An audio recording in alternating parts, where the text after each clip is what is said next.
साकारं भुजगशयनं पद्मनाभं सुरेशं विश्वाधारं गगनसदृशं मेघवर्णं शुभांगं लक्ष्मीकान्तं कमलनयनं योगिभिर्ध्यानगम्यं वन्दे विष्णुं भवभयहरं सर्वलोकैकनाथं। ವಿದೇಹಾಪರಿ ಚಾಲುವುನಿ ಪ್ರಪಂಚ ಮುಮುಕ್ಷು ಜನಾಲಾಗಿ ಅಧ್ಯಾತ್ಮ ಚರ್ಚ ಕರೋನಿ ಬಹುಲೋಕಜೆ ಮೇಳವೀತಿ ನಮಸ್ಕಾರತ್ಯ ಬ್ರಹ್ಮಚೈತನ್ಯ ಮೂರ್ತಿ ಬೋಲೋ ರಾಜ ರಾಮ ರಾಮ್ ಬೋಲೋ ಸೀತಾ ರಾಮ ರಾಮ್ बोलो राजा राम राम बोलो सीता राम राम बोलो राजा राम राम बोलो सीता राम राम बोलो राजा राम राम बोलो सीता राम राम बोलो राजा राम राम बोलो सीता राम राम बोलो राजा राम राम बोलो सीता राम राम बोलो राजा राम राम बोलो सीता राम राम बोलो राजा राम राम बोलो सीता राम राम बोलो राजा राम राम बोलो सीता राम राम बोलो राजा राम राम बोलो सीता राम राम बोलो राजा राम राम बोलो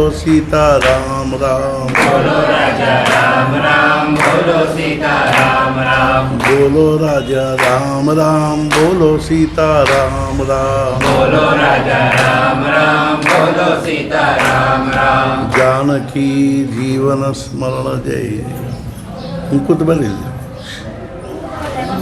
ಹೆಣ್ಮಕ್ಳೆಲ್ಲರೂ ಇಲ್ಲಿ ಮುಂದೆ ಬರ್ರಿ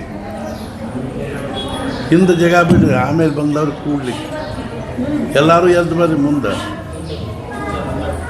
ಇನ್ನೂ ಮುಂದೆ ಬರ್ರಿ ಇನ್ನೂ ಮುಂದೆ ಬರ್ರಿ ಹಂಗೆ ಹಾಂ ಇದು ಕೂಡ್ರಿ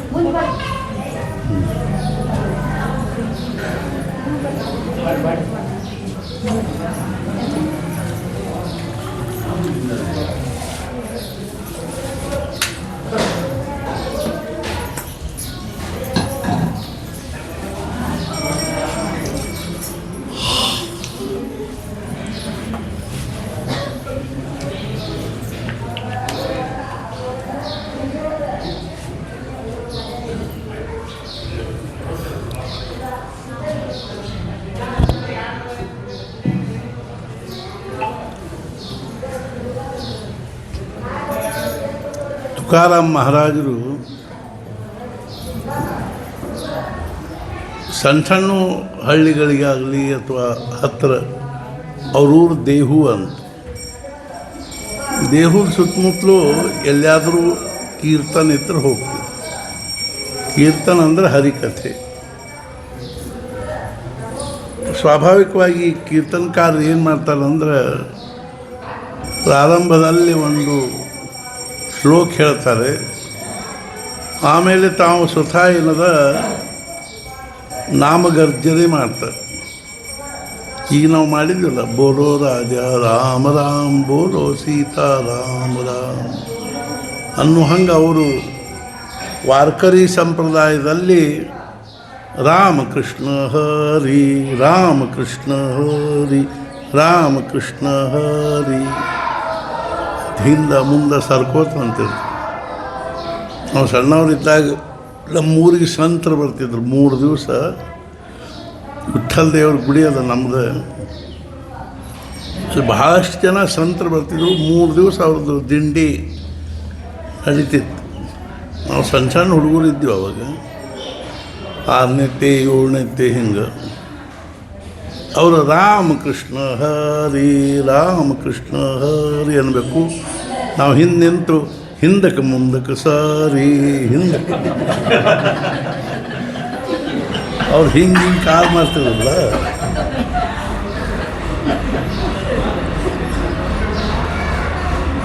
ಸಣ್ಣ ಹುಡುಗರು ಹಿಂಗೆ.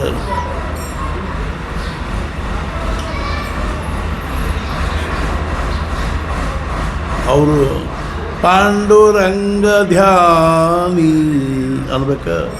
ನಾವು ಹಿಂದೆ ನಿನಗೇನು ಬಂತು ಬ್ಯಾನಿ,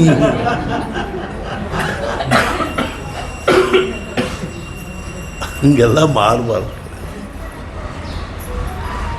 ತುಕಾರಾಮ್ ಮಹಾರಾಜರು ಕೀರ್ತನಕ್ಕೆ ಹೋಗ್ತಿದ್ರು. ಆಗಿನ ಕಾಲದಲ್ಲಿ ಕೀರ್ತನೆ ಏನವನು 10 ಗಂಟೆಗೆ ಶುರು ಆಗ್ತಿತ್ತು. ನಾವು ಮಂದಿ ಎಲ್ಲರೂ ಊಟ ಗೀಟ ಮಾಡಿ ಕೀರ್ತನೆ ಕೇಳಲಿಕ್ಕೆ ಹೋಗೋದು. ಆವಾಗ ಮೃದಂಗು ತಾಳು ಇರ್ತಿತ್ತು, ತಬಲಾ ಪೇಟಿ ಕಡಿಮೆ. ವಾರ್ಕರಿ ಸಂಪ್ರದಾಯದಲ್ಲಿ ತಬಲಾಕ್ಕಿಂತಲೂ ಮೃದಂಗ ಇರ್ತಿತ್ತು. ಹಂಗೆ ಮೃದಂಗ ಬಾರಿಸೋರು, ತಾಳ ಬಾರಿಸೋರು ಇರಬೇಕು.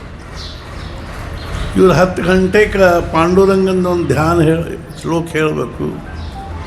ಸಮಚರಣ ಸರೋಜಂ ಸಾಂದ್ರ ನೀಲಾಂಬುದಾಭಂ ಜಘರ ನಿಹಿತ ಪಾಣಿಂ ಮಂಡನಂ ಮಂಡನಾನಾಂ ತರುಣ ತುಳಸಿಮಾಲಾ ಕಂಧರಂ ಕಂಜನೇತ್ರಂ ಸದಯ ಧವಲಹಾಸಂ ವಿಠ್ಠಲಂ ಚಿಂತಯಾಮಿ ಅಂಥೇಳಿ ಅವ್ರು ಆಮೇಲೆ ಏನು ಮಾಡಬೇಕು, ಭಜನೆ ಮಾಡಲಿಕ್ಕೆ ಶುರು ಮಾಡಬೇಕು. ರಾಮಕೃಷ್ಣ ಹರಿ ರಾಮಕೃಷ್ಣ ಅಂದರೆ 2 ನಿಮಿಷ. ರಾಮಕೃಷ್ಣ ಹರಿ ರಾಮಕೃಷ್ಣ ಹರಿ ರಾಮಕೃಷ್ಣ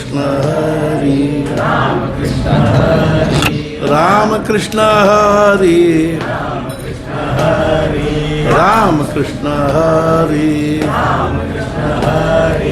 ರಾಮಕೃಷ್ಣ ಹರಿ ರಾಮಕೃಷ್ಣ ಹರಿ ರಾಮಕೃಷ್ಣ ಹರಿ ರಾಮಕೃಷ್ಣ ಹರಿ ರಾಮಕೃಷ್ಣ ಹರಿ ರಾಮಕೃಷ್ಣ ಹರಿ ರಾಮಕೃಷ್ಣ ಹರಿ ಭಜನೆ ಶುರು ಆಗ್ಬೇಕು. ಮಂದಿನೂ ಅನ್ಬೇಕು, ಜನರು ಕೂತಾವರೆಲ್ಲ ಸಾಕು. ಒಂದು 5 ನಿಮಿಷ 10 ನಿಮಿಷ 15 ನಿಮಿಷ ಅರ್ಧ ತಾಸು ಅನ್ಬೇಕು. ಆಮೇಲೆ ಸಣ್ಣಂಗೆ ಒಬ್ಬೊಬ್ಬರು ಗಪ್ಪಾವು. ಆದರೆ ತುಕಾರಾಮ್ ಮಹಾರಾಜ್ ನಡೆದಾಗ ರಾಮಕೃಷ್ಣ ಹರಿ ರಾಮಕೃಷ್ಣ ಹರಿ ನಿಧಾನವಾಗಿ ಅವ್ರ ಮಂದಿ ಎಲ್ಲಿ ಕತ್ತಾರೋ ಇಲ್ಲೋ ಅನ್ನೋ ಕಡೆ ಲಕ್ಷ್ಯ ಹೋಗಿಬಿಡ್ತಾರೆ. ತಮ್ಮ ಇದ್ರೊಳಗೆ ತಾವು ಮಗ್ನ ಆಗಿಬಿಟ್ಟು ಸಣ್ಣಂಗೆ 1 ತಾಸಾತು ಮುಗಿಯವಲ್ತು. ಮುಂದಿನ ಕಥಾನ ಶುರು ಆಗ್ತು. ರಾಮಕೃಷ್ಣ ಹರಿ ರಾಮಕೃಷ್ಣ ಹರಿ ಅದ್ರೊಳಗೆ ತನ್ಮಯ ಆಗಿಬಿಟ್ಟಾರೆ, ಮಗ್ನ ಆಗಿಬಿಟ್ಟಾರೆ. ತಾಸಾತು, ಅರ್ಧ ಮತ್ತು 1.5 ತಾಸಾತು. ಸಣ್ಣಂಗೆ ಒಬ್ಬೊಬ್ಬರು ಎದ್ದು ಹೋಗ್ಲಿಕ್ಕೆ ಏನು ಮುಗಿಯೋಂಗೆ ಕಾಣಿಸೋದಿಲ್ಲ. ಬರ್ಬರ್ತಾ ಆ ಮೃದಂಗದವರು ತಾಳದವರು ಅಷ್ಟಿದ್ರು. ಅವರು ಸಣ್ಣಂಗೆ ಒಬ್ಬೊಬ್ಬರು ಏನದ ಎದ್ದು ಹೋಗಿ. ಅವ್ನು ಮೃದಂಗದವನು ಹೋದ. ರಾತ್ರಿ 2 ಹೊಡಿತು 3 ಹೊಡಿತು. ಇವ್ರು ರಾಮಕೃಷ್ಣ ಹರಿ ರಾಮಕೃಷ್ಣ ಹರಿ ರಾಮಕೃಷ್ಣ ಹರಿ. ನಮ್ಮ ಅನ್ನ ಹೇಳಿದೆ, ಒಂದು ದಿವಸ ಆನಂದ ಸಾಗರರು ಮಹಾರಾಜರಿಗೆ ಹೇಳಿ ಊರಿಗೆ ಹೋಗೋರಿದ್ರು. ಮಹಾರಾಜರ ಶಿಷ್ಯರು. ಆವಾಗ ಮಾರುತಿ ಹತ್ರ ನಿಂತಿದ್ದರು. ಮಹಾರಾಜರು ಹೇಳಿದರು, ಇಲ್ಲೇ ಸ್ವಲ್ಪ ಭಜನೆ ಮಾಡ್ಕೊತ ನಿಂತಿರು, ಈ ಸದ್ಯ ಬರ್ತೀನಿ ಅಂತ ಹೇಳಿ ಹೋದವರು ಮರುದಿವ್ಸ ಮಧ್ಯಾಹ್ನ ಬಂದ್ರಿ ಮಹಾರಾಜರು ಅವ್ರ ಹತ್ರ. ಇವ್ರದ್ದು ಭಜನೆ ಆಡಬಿಟ್ರೆ ರಘುಪತಿ ರಾಘವ ರಾಜ ರಾಮ್ ಪತಿತ ಪಾವನ ಸೀತಾರ ರಘುಪತಿ ರಾಘವ ರಾಜ ಅಳಿಗಾಡಿದ್ದಿಲ್ರಿ ಅಲ್ಲಿಂದ. ಶಿಷ್ಯರಾಗೋದೇನು ಅಷ್ಟು ಸರಳ ಏನು. ಗುರುಗಳು ಭೇಟಿ ಆಗ್ತಾರೆ, ಗುರುಗಳು ಸಿಗ್ತಾರೆ. पण त्या तोडीचा शिष्य भेटणे फार कठीण. महाराज ಹೇಳ್ತಿದ್ರು, ಆ ಗುರುಗಳಿಗೆ ಒಪ್ಪುವಂಥ ಶಿಷ್ಯ ಭೇಟಿಯಾಗೋದು ಕಠಿಣ.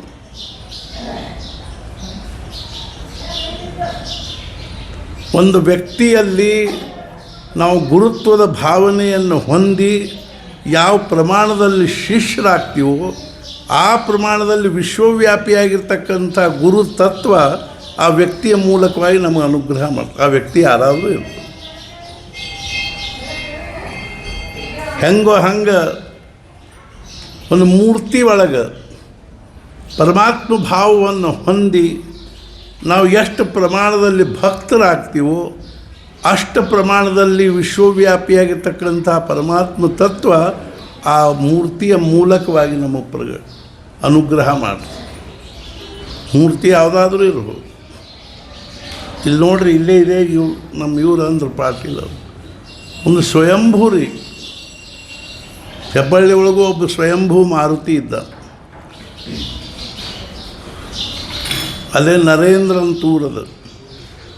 ಆ ಊರಾಗ ಒಂದು ಗಣಪತಿ ಮೂರ್ತಿ ಅದ ರೀ. ಒಬ್ಬರ ಮನ್ಯಾಗ ಅವ್ರ ಮನೆ ಏನದ ಮುಸಲ್ಮಾನರು ತೊಗೊಳಿಕ್ಕೆ ಹತ್ತಿದ್ರು. ಅವ್ರಿಗೆ ಪಾಪ ಅವ್ರಿಗೆ ಅದೆಲ್ಲ ಆಗೋದಿಲ್ಲ. ಆದ್ದರಿಂದ ನೀವು ಅದನ್ನು ಗಣಪತಿ ತೊಗೊಂಡು ಹೋಗ್ರಿ ಅಂದ್ಕೊಂಡ್ರು. ಇಲ್ಲರಿ, ನಮಗೆ ಬೇಡ, ನಾವು ಮಹಾರಾಜರು ಉಪಾಸನ ಮಾಡಿಕೊಂಡಿದ್ದೀವಿ ಅಂದರೆ ಎಲ್ಲೆಲ್ಲೂ ಕೇಳುವ.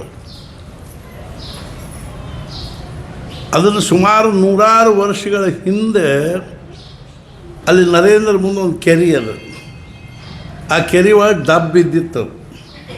ಅದ್ರ ಮೇಲೆ ಅಗಸರು ಬಟ್ಟೆ ಒಗೀತಿದ್ರು. ಅಲ್ಲಿ ಒಬ್ಬರಿಗೆ ದೃಷ್ಟಾಂತ ಆಯ್ತು, ಜೋಶಿ ಅನ್ನೋರಿಗೆ. ಹಿಂಗೆ ನಾನು ಕೆರೆಯಾಗ ಬಿದ್ದೀನಿ, ನಾನು ತಗೊಂಡು ಹೋಗಿ ನಿಮ್ಮ ಮನ್ಯಾಗ ಇಟ್ಟುಕೋ, ಯೋಗ್ಯ ಸಮಯಕ್ಕೆ ಯೋಗ್ಯ ಸ್ಥಾನಕ್ಕೆ ಹೋಗ್ತೀನಿ. ಮರುದಿವ್ಸ ಹೋಗಿ ನೋಡಿದ್ರೆ ಇಷ್ಟು ದೊಡ್ಡ ಮೂರ್ತಿ ರೀ. 8 ಮಂದಿಗೆ ನಗುವುದಿಲ್ಲ ಅಂಥ ಮೂರ್ತಿ. ಯಾವಾಗ ಬಿದ್ದಿತ್ತೋ ಏನು ಯಾರಿಗೆ ಗೊತ್ತು. ಆಮೇಲೆ ಅದನ್ನು ತೊಗೊಂಡು ಹೋಗಿ ತಮ್ಮ ಮನ್ಯಾಗ ಇಟ್ಕೊಂಡ್ರು. ಆ ಮನೆ ಮಾರ್ಲಿಕ್ಕೆ ತಯಾರಾದರು. ಯಾರೋ ಅವ್ರಿಗೆ ಹೇಳಿದರು, ನೀವು ಅವ್ರಿಗೆ ಹೇಳ್ರಿ ಒಯ್ತಾರೆ ಅಂತ. ನಾವು ಬ್ಯಾಡ ಅಂತ ಭಾಳ ಹೇಳಿದ್ವಿ, ಆದರೂ ಕೇಳಿದ್ರು. ಕರ್ಮಧರ್ಮ ಸಂಯೋಗದಿಂದ ಏನಾಗಿತ್ತು, ನಮ್ಮ ಊರ ಹೆಬ್ಬಳ್ಳಿಯಾಗ ಅಲ್ಲಿ ನಾಡಿಗೇರು ಅಂತಿದ್ದಾರೆ. ಅವರೊಂದು ಗುಡಿ ಕಟ್ಟಿಸಿ ಅದರೊಳಗೆ ಗಣಪತಿ ಸ್ಥಾಪನೆ ಮಾಡ್ಬೇಕಂತ ಮಾಡಿತ್ತು. ಅದು ಅಣ್ಣತಮ್ಮಂದ್ರೆ ಇದ್ರೊಳಗೆ ಏನಾಯಿತು ಅಂದ್ರೆ ಅದು ಹಂಗೆ ಉಳಿದಿತ್ತು. ಗುಡಿ ಗುಡಿ ಸಾಧಾರಣ ಇತ್ತದು, ಭಾಳ ವರ್ಷದ ಹಿಂದಿಂದು. ಎಲ್ಲ ನಾವು ನೋಡೋದಕ್ಕೆ ಬಿದ್ದಿತ್ತದು. ಹಾಳ ಗುಡಿ ಅಂತಿದ್ರು ಊರಾಗೆಲ್ಲ. ಅಲ್ಲಿ ಸಂಜಿನಾಗಿ ಮಂದಿ ಕೂತ್ಕೊಂಡು ಅಲ್ಲಿ ಗಾಂಜಾ ಸೇರೋದು, ಚಿಲ್ಮಿ ಸೇರೋದು, ಇಸ್ಪೇಟ್ ಆಡೋದು ಮಾಡ್ತಿದ್ರು. ಸಂಜೆನಾಗಿ ಹೆಣ್ಮಕ್ಳು ಹಾಯ್ದು ಹೋಗೋದು ಕಠಿಣ. ನಮ್ಗೆ ಯಾರೋ ಹೇಳಿದರು, ಆ ಗುಡಿ ಖಾಲಿ ಅದ ನೋಡ್ರಿ. ಅವ್ರದ್ದು ನಾವು ಹೋಗಿ ನಾಡಿಗೆ ಅವ್ರನ್ನ ಕೇಳಿದ್ವಿ. ಅವ್ರು ಅಂದರು, ಭಾಳ ಚಲೋ ಆತ್ರಿ, ನಾವು ನಿಮಗೆ ಕಾಗದ ಖರ್ಚು ಐತೆ, ನಾವು ಮಾಡಿ ನಿಮ್ಗೆ ಅದು ಮಾಡಿಕೊಡ್ತೀವಿ. ಅವ್ರು ನಮಗೆ ಮಾಡಿಕೊಟ್ರು. ಅದಕ್ಕೆ ನಾವು ಅದನ್ನು ಸ್ವಲ್ಪ ಎಲ್ಲ ಇದನ್ನು ಮಾಡಿದ್ವಿ, ದುರಸ್ತಿ ಮಾಡಿದ್ವಿ. ಚಂದ ಗುಡಿ ಆಯ್ತು, ಸ್ವಲ್ಪ ವ್ಯವಸ್ಥಿತವಾಗಿಯೇ ಕಟ್ಸಿದ್ವಿ. ಆಮೇಲೆ ಆ ಗಣಪತಿ ತೊಗೊಂಬಂದ್ವಿ. 1995ನೇ ಇಸ್ವಿಯಲ್ಲಿ ಧಾರವಾಡದಲ್ಲಿ 13 ತೇರಾಕೋಟಿ ಯಜ್ಞ ನಡೆದಾಗ ಆ ಗಣಪತಿ ತೊಗೊಂಬಂದು 1 ಲಕ್ಷ ಮೋದಕ ಹವನ ಮಾಡಿದ್ವಿ. ಆಮೇಲೆ ಅದು ನಾವು ಹೋಗಿ ನೋಡಿದಾಗ ಅದು ಗಣಪತಿ ಹೊರಲಿಕ್ಕೆ ಸಂಧಿ ಒಂದಿತ್ತು. ಅವ್ರ ಮನೆಗೆ ಹೊರಲಿಕ್ಕೆ ಆಗ್ತಿದ್ದಿಲ್ಲ. ಕೊನೆಗೆ ಅದನ್ನು ಉಳಿಸೋತ ಬಂದ್ವಿ. ಹಿಂಗೆ ಮಜಾ ಏನಾಗಿತ್ತು ಅಂದರೆ, ಅಲ್ಲೇ ಮಗ್ಗಲ್ದಾಗ ಇನ್ನೊಂದು ಕಲ್ಲಿತ್ತಲ್ಲಿ. ಆ ಕಲ್ಲಿನ ಮೇಲೆ ಬರೀ ಮಾರುತಿ ಗೆರಿ ಇದ್ದು. ಇವನು ಇರ್ಕೋಲ್ಲಕ್ಕಂತ ತೊಗೊಂಡು ಬಂದ್ವಿ. ಅಲ್ಲೊಂದು ರಾಮದೇವ್ರ ಗುಡಿ ಜಾಗ ಕೊಟ್ಟವ್ರದ್ದು ಒಂದು ಗಂಗಾ ನಿಲಯ ಅಂತ ಮನೆ ಇತ್ತು. ನಮ್ಮ ತಂದೆ ತಾಯಿ ಅಲ್ಲಿ ಇರ್ತಿದ್ರು. ಆ ಮನೆ ಒಳಗೆ ಒಂದು ಮಾಡಿನಾಗ ಅದನ್ನ ಗಟ್ಟೆ ಕೂಡಿಸಿದ್ವಿ. ನಮ್ಮ ತಂದೆಯವ್ರು ದಿನ ಪೂಜೆ ಮಾಡ್ತಿದ್ರು. ಬರ್ಬರ್ತಾ ಆ ಮೂರ್ತಿನೂ ಹಿಂಗೆ ಮ್ಯಾಲೆ ಎದ್ದು ಬರ್ಲಿಕ್ಕೆ ಹತ್ತು. ಅದಕ್ಕಾಗಿ ಒಂದು ಸ್ವತಂತ್ರ ಅಂಡರ್ಗ್ರೌಂಡ್ ನೆಲಮನೆ ಒಳಗೆ ಒಂದು ಗುಡಿ ಕಟ್ಟಿದ್ವಿ. ಈಗ ನಾವು ಅದಕ್ಕೆ ಬೆಳ್ಳಿ ಕವಚ ಹಾಕ್ತೀವಿ. ಇಲ್ಲೂ ನೋಡ್ರಿ, ಇದು ಕೇವಲ ಇದು ಸಿಕ್ಕಾಗ ದಂಬಳ ದೇಸಾಯರಿಗೆ ದೃಷ್ಟಾಂತಾಗಿ ಅವ್ರು ಇಲ್ಲಿ ಬಂದು ತೆಗೆದು ನೋಡಿದಾಗ ಆ ಕಲ್ಲಿನ ಮೇಲೆ ಬರೀ ಗೆರಿ. ಆಮೇಲೆ ಇವರು ಪ್ರತಿ ವರ್ಷ ತಿರುಪತಿಗೆ ಹೋಗ್ತಿದ್ರು. ಕಡೆಗೆ ಹೋಗ್ಲಿಕ್ಕೆ ಆಗಲಿಲ್ಲ ಅಂದ್ಕೊಳ್ಳಿ ಕಳ್ಕಳಿಯಿಂದ ಬೇಡಿಕೊಂಡ್ರು. ತಿರುಪತಿ ವೆಂಕಪ್ಪ ಇವ್ರಿಗೆ ಕನಸಿನಾಗ ಬಂದು ಹೇಳಿದ, ನೀನೇನು ಕಾಳಜಿ ಮಾಡಬೇಡ, ಇಲ್ಲೇ ನಿನ್ನ ಊರ ಹತ್ರ ಇದ್ದೀನಿ ನಾನು. ನಿಮ್ಮ ಆಕಳುಗಳು ಎಲ್ಲಿ ಮೇಯ್ತಾವನು ಅಲ್ಲಿದ್ದೀನಿ. ಒಂದು ಆಕಳು ಹೋಗಿ ಬರೋ ಮುಂದೆ ಏನು ಮಾಡ್ತಾರೆ, ಎಲ್ಲಿ ಹಾಲು ತಾನಾಗೆ ಕರೀತದನೋ ಅಲ್ಲಿ ನಾ ಇದ್ದೀನಿ ಅಂತ. ಪ್ರತಿ ದಿವಸ ಏನಾಗ್ತಿತ್ತು ಅಂದ್ರೆ, ಮನ್ಯಾಗ ಆಕಳು ಹಿಂಡತ್ತಿದ್ದಿಲ್ಲ. ಹೆಣ್ಮಕ್ಳು ತಿರು ಏನು ಆ ಹುಡುಗನಿಗೆ ಆಕಳು ಹಾಲು ಹಿಂಡೋದೇ ಇಲ್ಲೋ, ಏನಾಗ್ತದೆ, ಕರ ಕುಡಿತದೋ ಏನಾಗ್ತದೋ ಅಂತ. ಏನಿಲ್ಲರಿ ಅವ್ರು ನನಗೇನು ಗೊತ್ತಿಲ್ಲರಿ ಅದರದ್ದು. ದೃಷ್ಟಾಂತ ಆದ ಬಳಿಕ ದೇಸಾಯರೇ ಆ ಹುಡುಗನಿಗೆ ಏನಂದ್ರು, ಅದು ಎಲ್ಲಿ ಹಾಲು ಕರಿತದೆ ನೋಡೋದು. ಯಾವ ಜಗದಾಗ ಪರಮಾತ್ಮ ಇದ್ದಾನೋ ಈಗ ಅಲ್ಲೇ ಅದು ಹಾಲು ಕರಿತಾ, ಅಲ್ಲಿ ತಿಪ್ಪಿತ್ತಲ್ಲಿ ತೆಗೆದು ನೋಡಿದ್ರಾಗ ಭಗವಂತ ಗೆರಿ ಇದ್ದು. ಮಹಾರಾಜರು ಬಂದಾಗ ಸಹಿತ ತೋರಿಸಿದ್ರು ನೋಡ್ರಿ, ಬರೀ ಗೆರಿ ಅವ. ಇವತ್ತು ನಾವು ನೋಡ್ತೀವಿ ಸುವರ್ಣ ಕವಚ ಮಂಡಿತನಾಗಿರ್ತಕ್ಕಂಥ ಪರಮಾತ್ಮ ಹಂಗೆ ಎದ್ದು ಬಂದ. ಹೆಂಗ್ರಿ ಇದು ಕಲ್ಲಾಗ ಹೆಂಗೆ ಮೂಡ್ತಾನೆ ಭಗವಂತ? ಕಲ್ಲಾಗ ದೇವ್ರು ಇಲ್ಲೇನ್ರಿ? ಅವನು ಮನಸ್ಸು ಮಾಡಿದ್ರೆ, ಅವನು ಸಂಕಲ್ಪ ಮಾಡಿದರೆ ಈ ಕಂಬದಾಗ ಸಹಿತ ಎದ್ದು ಬರ್ತಾನೆ. ನರಸಿಂಹದೇವರು ಕಂಬದಾಗ ಪ್ರಗಟಾಗಿ ಹಿರಣ್ಯಕಶ್ಯಪನನ್ನು ಸಂಹಾರ ಮಾಡಲಿಲ್ಲ. ಮನ್ಯಾಗ ಫರ್ಶಿ ಮೇಲೆ ಎಷ್ಟೋ ಸಲ ಇದು ಆಗಿರ್ತಾರೆ. ಹರಿಹರದಲ್ಲಿ ಶ್ರೀಧರ್ ಅಂತಿದ್ದಾರೆ, ಅವ್ರ ಮನೆ ಪಕ್ಕದಲ್ಲಿ ಒಂದು ಖಾಲಿ ಮನೆ ಇತ್ತು ಕಾಲೋನಿ ಒಳಗೆ. ನಾವು ಹೋದಾಗೆಲ್ಲ ಅಲ್ಲೇ ಇರ್ತಿದ್ವಿ. ಒಂದು ದಿವಸ ಅವ್ರಿಗೆ ಆಶ್ಚರ್ಯ ಆಯಿತು. ಪ್ರತಿಯೊಂದು ಫರ್ಶಿ ಮೇಲೆ ಪಾದ ಮೂಡ್ಯಾವ, 17 ಪಾದ ಮೂಡ್ಯಾವ. ದಿನ ಪೂಜೆ ಮಾಡ್ತಾರೆ. ಅವನ ಸಂಕಲ್ಪ ಮಾತ್ರ ನಾವು ಎಲ್ಲಿ ಬೇಕು ಅಲ್ಲಿ ಪ್ರಗಟ ಆಗ. ಯಾಕಂದರೆ ಅದರೊಳಗೆ ಮೂಲತಃ ಇದ್ದಾನೆ ಭಗವಂತ. ಅಣುರೇಣು ತೃಣಕಾಷ್ಟಗಳಲ್ಲಿ ಭಗವಂತ ಇದ್ದ. ಕಲ್ಲಿನಲ್ಲಿದ್ದಾನೆ, ಕಬ್ಬಣದಲ್ಲಿದ್ದಾನೆ, ಇದ್ರೊಳಗಿದ್ದಾನೆ, ಅದರೊಳಗಿದ್ದಾನೆ. ಮಹಾರಾಜ ಕಡೆಗೆ ಒಬ್ಬರು ವಕೀಲರು ಬಂದು ಏನಂದ್ರು ಅಂದ್ರೆ, ಜಗತ್ತಿನೊಳಗೆ ದೇವ್ರು ಇದ್ದಾನೆ ಅನ್ನೋದನ್ನು ನೀವು ತೋರಿಸ್ರಿ ಅಂತ. ಮಹಾರಾಜ ಎಲ್ಲಿಲ್ಲ ಅನ್ನೋದನ್ನು ನೀವು ತೋರಿಸ್ರಿ ಮುಂಚೆ ಅಂತೆ. ಅವು ಇಲ್ಲದೇ ಇರೋ ಜಗ ನೀವು ತೋರಿಸ್ರಿ, ಅಲ್ಲಿ ನಾವು ಪ್ರಗಟ್ ಮಾಡಿ ತೋರಿಸ್ತೀವಿ ಅವನು. ಮಹಾರಾಜರು ಗೋಂದಾವಲಿಯಲ್ಲಿದ್ದಾಗ 3 ಸಲ ಅಲ್ಲಿ ರಾಮದೇವರು ಕಣ್ಣೀರು ಹಾಕಿದ್ರು. ಕಲ್ಲಿನ ಕಣ್ಣಾಗ ನೀರು ಬಂದು ಅದರೊಳಗೆ ಭಗವಂತ ಇಲ್ಲದೆ ಇದ್ದು ಕಣ್ಣೀರು ಬರ್ತಿದ್ವು ಏನು. ಮೊದಲನೇ ಸಲ ಪಟ್ನ ಮಹಾರಾಜ ತಟ್ನ ಏನು ಮಾಡಿಬಿಟ್ರು, ನಾ ಇವತ್ತು ನೇಮಿಶಾಲನಕ್ಕೆ ಹೋಗ್ತೀನಿ ಅಂತ ಮಧ್ಯಾಹ್ನ 12 ಗಂಟೆಗೆ ಒಮ್ಮೆಲೆ ಎದ್ದು ಹೊಂಟು ಬಿಟ್ಟರು. ಎಲ್ಲ ಮಂದಿ ಅಡ್ಡು ಬಿತ್ತು, ಹೋಗಬೇಡ್ರಿ, ಇಲ್ಲ ನನಗೆ ಇವತ್ತು ಹೋಗಲೇಬೇಕಾಗಿದೆ. ಮಹಾರಾಜರದ್ದು ಅಲ್ಲಿ ಏನಾಗಿತ್ತು ಅಂದರೆ ಭಾಂಡಿ ತೊಳೆಯೋ ಸಲುವಾಗಿ ಗದ್ದಲಾಗಿತ್ತು. ನಾವು ಅಲ್ಲಿ, ನೀವು ಅಲ್ಲಿ, ನೀ ತೊಳಿ ಅಂತ ಪ್ರಸಂಗ ಬಂದರೆ ತೊಳಿಬೇಕು. ಮಹಾರಾಜರು ಕೊನೆಗೆ ಸಿಟ್ಟಿಗೆದ್ದವ್ರ ಜೊತೆ ನಟನೆ ಮಾಡಿ ಅವ್ರು ಎಂದು ಒಂದು ದಿವಸ ಭಯಂಕರ ಸಿಟ್ಟಿಗೆದ್ದವ್ರ ಜೊತೆ ಒದರಾಡ್ಲಿಕ್ಕೆ ಹತ್ತಿದ್ರು. ಮಗ್ಗಲ್ದ ವಾಮನರಾವ್ ಜ್ಞಾನೇಶ್ವರಿ ಅವ್ರು ಖರೆ ಅಂದ್ರೆ ಸಿಟ್ಟಿಗೆದ್ದಾರೋ, ಸುಳ್ಳು ಸಿಟ್ಟಿಗೆದ್ದಾಗ ಮಾಡ್ಲಿಕ್ಕತ್ತಾರೋ ನೋಡಬೇಕು ಅಂತ ತಿಳ್ಕೊಂಡು ಹೇಳಿ ಎಲ್ಲರಿಗೂ ಸಿಟ್ಟು ಬಿಡ್ರಿ ಅಂತಾರೆ. ಇವರದೇ ಎಷ್ಟರ ಮಟ್ಟಿಗೆ ಸಿಟ್ಟು ಬಿಟ್ಟಾರೆ ನೋಡಬೇಕು ಅಂತ ಅವ್ರಿಗೆ ಜ್ಞಾನೇಶ್ವರಿ ಒಂದು ಓವಿ ತೊಗೊಂಡೋಗಿ, ಮಹಾರಾಜರ ಅರ್ಥ ಏನು ರೀ? ಅವಾಗ ಅವ್ರು ತಟ್ಟನ ಅಂದರು, ವಾಮನರಾವ್ ನನ್ನ ಸಿಟ್ಟು ಕುತ್ತಿಗೆ ಮ್ಯಾಲದ, ಈ ಸದ್ಯ ಬಂದು ಹೇಳ್ತೀನಿ. ಹಾಂ ಏನಂತೀರಿ ನೀನು, ಹಂಗ್ಯಾಕೆ ಬರ್ತೀವಿ, ಹಿಂಗೆ ಆಶ್ಚರ್ಯ ಆಗ್ತವೆ. ಭಾವು ಸಾಹೇಬ್ರಿಗೂ ಹಿಂಗೆ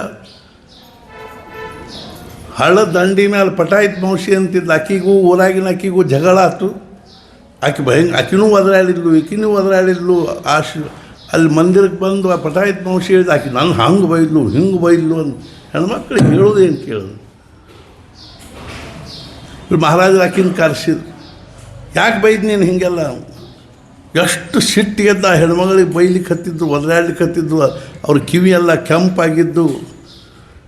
ಅವಾಗೊಮ್ಮೆಲೆ ಭಾವು ಸಾಹೇಬ್ರು ಒಂದು, ಮಹಾರಾಜ್ ನೀವು ಯಾಕೆ ಇಷ್ಟು ತ್ರಾಸು ಮಾಡ್ಕೊಳ್ತೀರಿ? ನನ್ನ ಕಡೆ ಸಿಪಾಯಿ ಇದ್ದಾನೆ, ಅವನಿಗೆ ಹೇಳಿ ಎಲ್ಲ ಬಂದೋಬಸ್ತ್. ಭಾವು ಸಾಹೇಬ್ ಅದ ರಾಗ ಯಾಕೆ ಕುತ್ತಿಗೆ ಮ್ಯಾಲದ ಅಂಥೇಳಿ ಅನಿಸಿತ್ತು. ಆಶ್ಚರ್ಯ ಆಗ್ತವೆ ನನಗೆ. ಆ ಸತ್ಪುರುಷರಲ್ಲಿ ಆಶ್ಚರ್ಯ ಅನ್ನುವಂಥದ್ದು ಏನಾದರೂ ಇದ್ದರೆ, ಅಷ್ಟು ಸಿಟ್ಟಿಗೆದ್ದಂಗೆ ಅವ್ರದ್ದವ್ರ ಜೊತೆ ಒದರಾಡುವಂಥ ಮನುಷ್ಯ ಒಂದು ಸೆಕೆಂಡ್ನಾಗ ಇಷ್ಟು ಶಾಂತವಾಗಿ ಹೇಳ್ತಾನೆ ಅಂದ್ಬಳಕ್ಕೆ ಇದೇನು ಸಿಟ್ಟು ಖರೆ ಅಲ್ಲ ಅನಿಸ್ತು.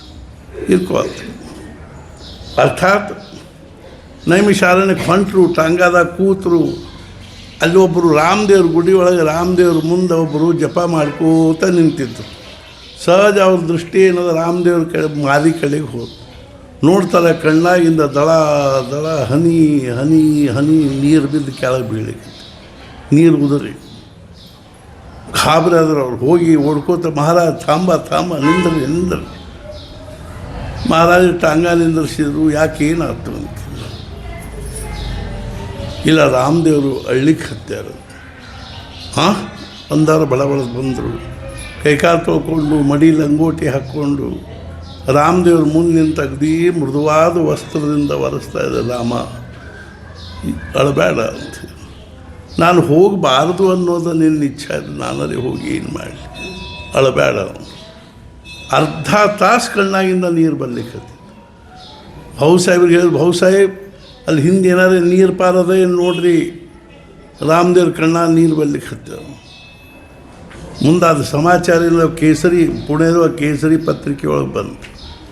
ಆಮೇಲೆ ಮತ್ತೊಂದು ಸಲ ಅವ್ರಿಗೆ ಪ್ಲೇಗ್ ಆದಾಗ ಕಣ್ಣೀರು ಬಂದವು. ಆವಾಗೂ ಸಹಿತ ಮಹಾರಾಜರು ಬಂದು ಕಣ್ಣೀರು ಒರೆಸಿ, ರಾಮ ನನಗೆ ಆರಾಮಾಗ್ತದೆ, ನೀನು ಯಾಕೆ ಇಷ್ಟು ದುಃಖ ಮಾಡ್ಕೊಳ್ಕತ್ತೀರ? ಏನು ಪ್ರೇಮ ರೀ ಅವರು.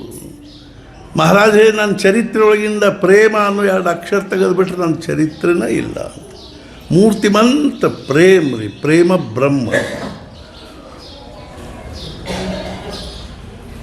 ಒಂದು ದಿವಸ ನಾವು ಬೆಲ್ಸರವ್ರ ಖೋಲ್ಯಾಗ ಕೂತಿದ್ವಿ. ನಾನು ಸಹಜವಾಗಿ ಅವ್ರಿಗೆ ಏನಂದೆ, ಬಾಬಾ ನಾವು ಉಡುಪಿ ಕೃಷ್ಣನಿಗೆ ಅನ್ನಬ್ರಹ್ಮ ಅಂತೀವಿ, ತಿರುಪತಿ ವೆಂಕಪ್ಪಗೆ ಕಾಂಚನ ಬ್ರಹ್ಮ ಅಂತೀವಿ, ಪಂಢರಪುರದ ಪಾಂಡುರಂಗನಿಗೆ ನಾದಬ್ರಹ್ಮ ಅಂತೀವಿ, ಮತ್ತು ನಮ್ಮ ಈ ಬ್ರಹ್ಮ ಯಾವ ಬ್ರಹ್ಮ ಅಂತೀವಿ?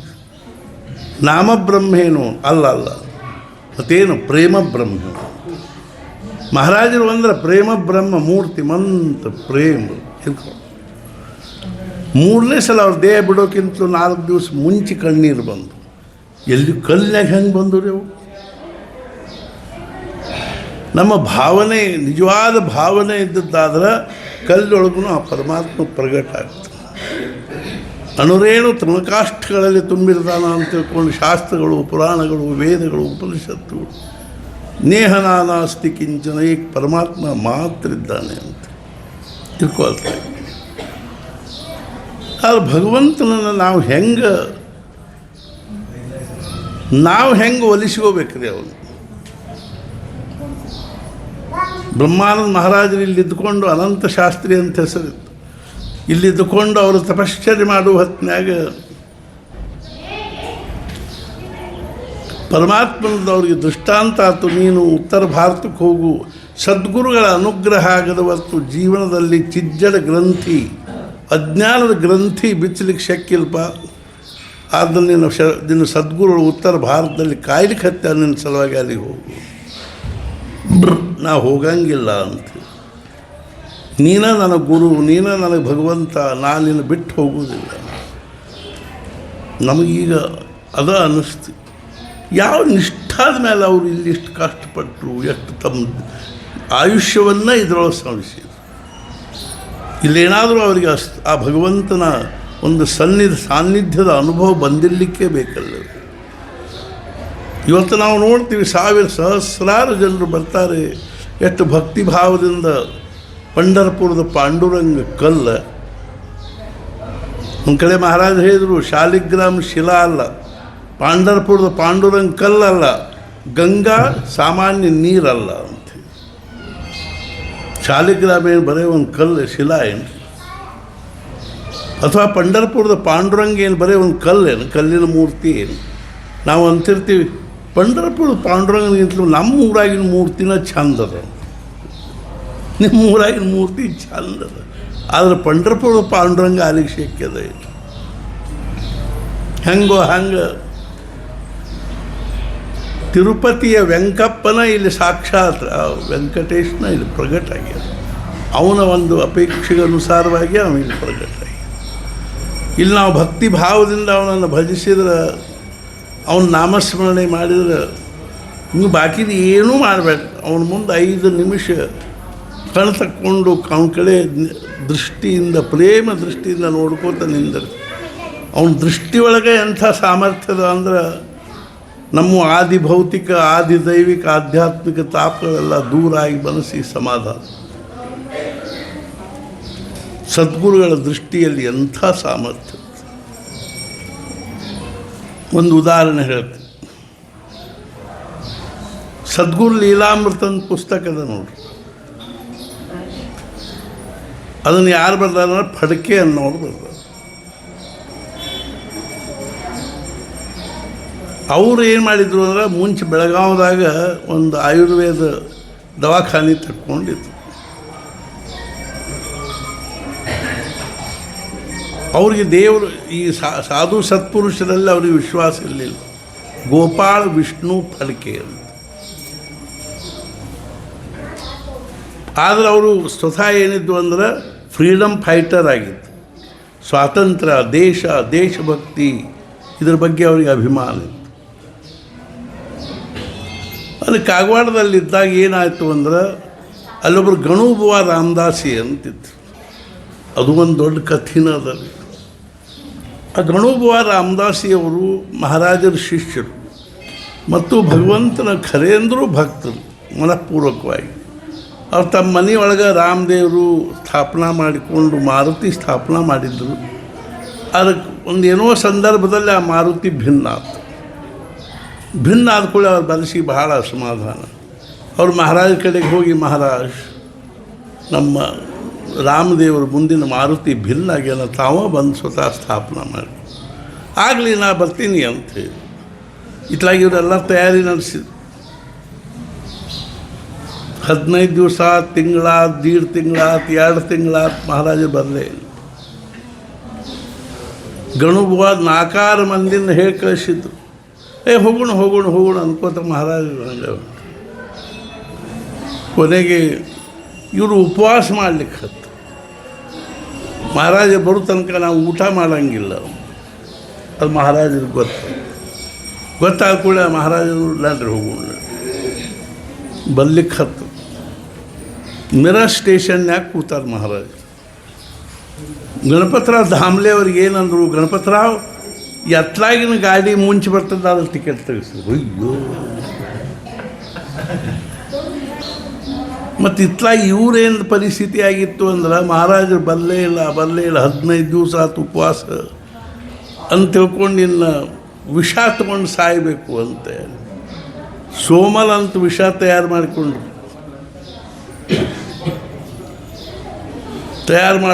ದೊಡ್ಡ ಬಟ್ಟಲ್ದಾಗ ಅದು ಹಿಡ್ಕೊಂಡು ಮುಂದಿಟ್ಕೊಂಡು ನಾಮಸ್ಮರಣೆ ಮಾಡಿ ಇವತ್ತು ಸೂರ್ಯಾಸ್ತದ ಒಳಗಾಗಿ ಮಹಾರಾಜರು ಬರದೇ ಇದ್ದರೆ ವಿಷ ಕೊಡೋದು.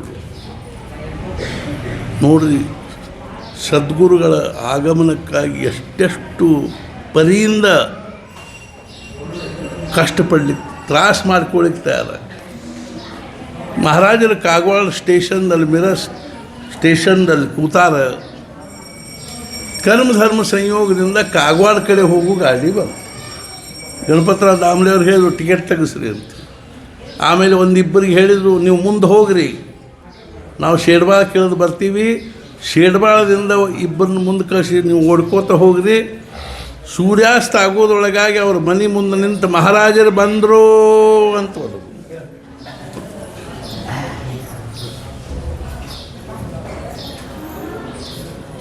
ಬರೋಬ್ಬರಿ ಅವ್ರ ಬಾಗಿಲು ಮುಂದೆ ಬಂದು ಒದರೋದಕ್ಕೆ ಇವ್ರ ಬಟ್ಲ ಬಾಯಿಗೆ ಹಚ್ಚಲಿಕ್ಕೆ ಹತ್ತಿರೋದಕ್ಕೆ ಚಾಟ್ಯಾರ. ಪಟ್ನ ಬಟ್ಲ ಕೆಳಗಿಟ್ಟು ಬಾಗಿಲ ತೆಗೆದು ನೋಡಿದರು. ಅವರಿಬ್ಬರು ಅಂತಣ ಕಾಕ ಮತ್ತು ಇನ್ನೊಬ್ರು ಯಾರು ಗಟ್ಟಿ ಅಪ್ಪಿಕೊಂಡು ಹಿಂದಿಂದ ಮಹಾರಾಜರು ಬಂದರು. ಎಲ್ಲ ಇದು ಆಯ್ತು, ಸಂತೋಷ ಆಯ್ತು, ಪ್ರತಿಷ್ಠಾಪನೆ ಆದ್ದು, ಭಾಳಷ್ಟು ತಯಾರಿ ಮಾಡಿಸಿದ್ರು. ಆಮೇಲೆ ಮಜಾ ಏನಾಗಿತ್ತು ಅಂದ್ರೆ ಗೋಪಾಳ ವಿಷ್ಣು ಫಡ್ಕೆ ಅಂತೇನಿದ್ರು ಅವರಿಗೆ ಕಾವ್ಯ ಪದ ಬರೆಯೋ ರೂಢಿ ಇತ್ತು. ಅದಕ್ಕೆ ಇವ್ರೇನು ಮಾಡಿದ್ರು, ಗಣುಬುವ ರಾಮದಾಸಿ ಅವರು ಮಹಾರಾಜರ ಬಗ್ಗೆ ಹೇಳಿ ಹೇಳಿ ಹೇಳಿ ಅವ್ರ ಕಡೆಯಿಂದ ಒಂದಿಷ್ಟು 15-20 ಪದ ಬರೆಸಿದ್ರು. ಅದನ್ನು ಭಜನೆ ಮ್ಯಾಳದಾಗ ಜೋಡಿಸಿದ್ರು. ಮಹಾರಾಜರು ಬಂದ ಕೂಡ ಮಹಾರಾಜರನ್ನ ಕರ್ಕೊಂಡು ಹೋಗುವಾಗ ಅವರು ಮುಂದೆ ಇದನ್ನು ಬಾರಿಸೋತ ವಾದ್ಯ ಬಾರಿಸೋತ ಆ ಪದ ಅನ್ಕೋತ ಹೊಂಟಿದ್ರು. ಮಹಾರಾಜರು ಸುಮ್ಮನೆ ಇತ್ತು. ಆದರೆ ಮಜಾ ಏನಂದ್ರೆ ಅವ್ರು ಬಂದಿದ್ದಿಲ್ಲ, ಗಣುಬು ಅವ್ರು ಬಂದಿದ್ರು. ಯಾರೋ ಏನೋ ಎದಕ್ಕೆ ಸುಳ್ಳು ತಮ್ಮ ಬಾಗಿಲ್ದಾಗ ನಿಂತಿತ್ತು, ಮನೆ ಬಾಗಿಲ್ದಾಗ ಕಟ್ಟಿ ಮೇಲೆ ನಿಂತಿದ್ರು. ಮಹಾರಾಜರು ಹಿಂಗೆ ಹೋಗೋ ಮುಂದೆ ಮಹಾರಾಜರು ಏನು ಮಾಡಿದರು, ಅಕಸ್ಮಾತ್ ಮುದ್ದಾಮ ಅಂದ್ರು. ಮುದ್ದಾಮ ಮಹಾರಾಜರು ಏನು ಮಾಡಿದ್ರು, ಅವ್ರ ಕಡೆ ನೋಡಿದ್ರು, ಕಣ್ಣಿಗೆ ಕಣ್ಣು ಕೂಡಿದ್ರು. ಸತ್ಪುರುಷ ಅಂದ್ರೆ ಇನ್ನು ಸಾಮಾನ್ಯ ಏನು. ಅವ್ರಿಗೆ ಮೆಟ್ಲ ಹಿಡಿದು ಅವರು ಬಂದರು. ಇದ್ರೊಳಗೆ ಮೆರವಣಿಗೆ ಆಗ ಮಹಾರಾಜರ ಹಿಂದಿಂದ ಬಂದರು. ಆಮೇಲೆ ಮಹಾರಾಜರ ಹಿಂದಿಂದನೇ ಇರ್ಲಿಕ್ಕೆ ಹತ್ತರು. ಮರುದಿವ್ಸ ಅವ್ರು ಏನು ಮಾಡಿದರು, ನಮ್ಮ ಮನೆಗೆ ಮಹಾರಾಜರನ್ನ ಉಪಹಾರಕ್ಕೆ ಕರಿ. ಮಹಾರಾಜರು ಆಯ್ತು ಬರ್ತೀನಿ ಅಂತ ಹೋದಾಗ ಅಲ್ಲೂ ಸಹಿತ ಅವ್ರು ಭಜನೆ ಅನ್ಕೋತ ಕೂತಿದ್ರು. ಅವ್ರು ಪದ ಮಹಾರಾಜ ಕೇಳಿ ಯಾರು ಬರ್ದಾರೆ ನಾನು, ಇಲ್ರಿ ಇವ್ರು ಬರ್ದಾರೆ, ಗೋಪಾಳ ವಿಷ್ಣು ಫಡ್ಕೆ ಬರ್ದಾರೆ, ಒಂದು ಕಾಯಿ ತೊಗೊಂಬರ್ರಿ ಇಲ್ಲಿ ಅಂತ. ಒಂದು ಕಾಯಿ ತಂದು ಮಹಾರಾಜ ಕಾಯಿ ಕೊಟ್ಟು ಕೂಡ ಅವ್ರನ್ನ ಕರೆದು ಅವ್ರು ಹೇಳಿದರು, ನಿಮ್ಮ ಕಾವ್ಯದ ಫಲ ಆಯಿತು, ಆಶೀರ್ವಾದ. ಮುಂದೆ ಅಲ್ಲಿಂದ ಅವ್ರು ಏನು ಮಾಡಿದರು ಅಂದ್ರೆ ಬುದ್ಗಾಂವ್ಗೆ ಹೋದರು. ಬುದ್ಗಾಂವದಲ್ಲಿ ಇರ್ತಿದ್ರು. ಆಮೇಲೆ ಅವ್ರು ಗೋಂದಾವಲಿಗೆ ಬಂದು ಅನುಗ್ರಹನೂ ತೊಗೊಂಡ್ರು. ಜೀವನದಲ್ಲಿ ಕ್ರಾಂತಿ ಆಯ್ತು.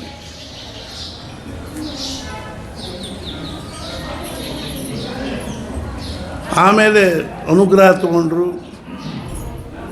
ಅವರು ಪ್ರತಿ ಗುರುಪೌರ್ಣಿಮಾಕ್ಕೆ 7 ದಿವಸ ಸಪ್ತಾಹ ಮಾಡ್ತಾರೆ, ಅಖಂಡ ಭಜನೆ ಮಾಡ್ತಾರೆ, ನಾಮಸ್ಮರಣೆ ಮಾಡ್ತಾರೆ.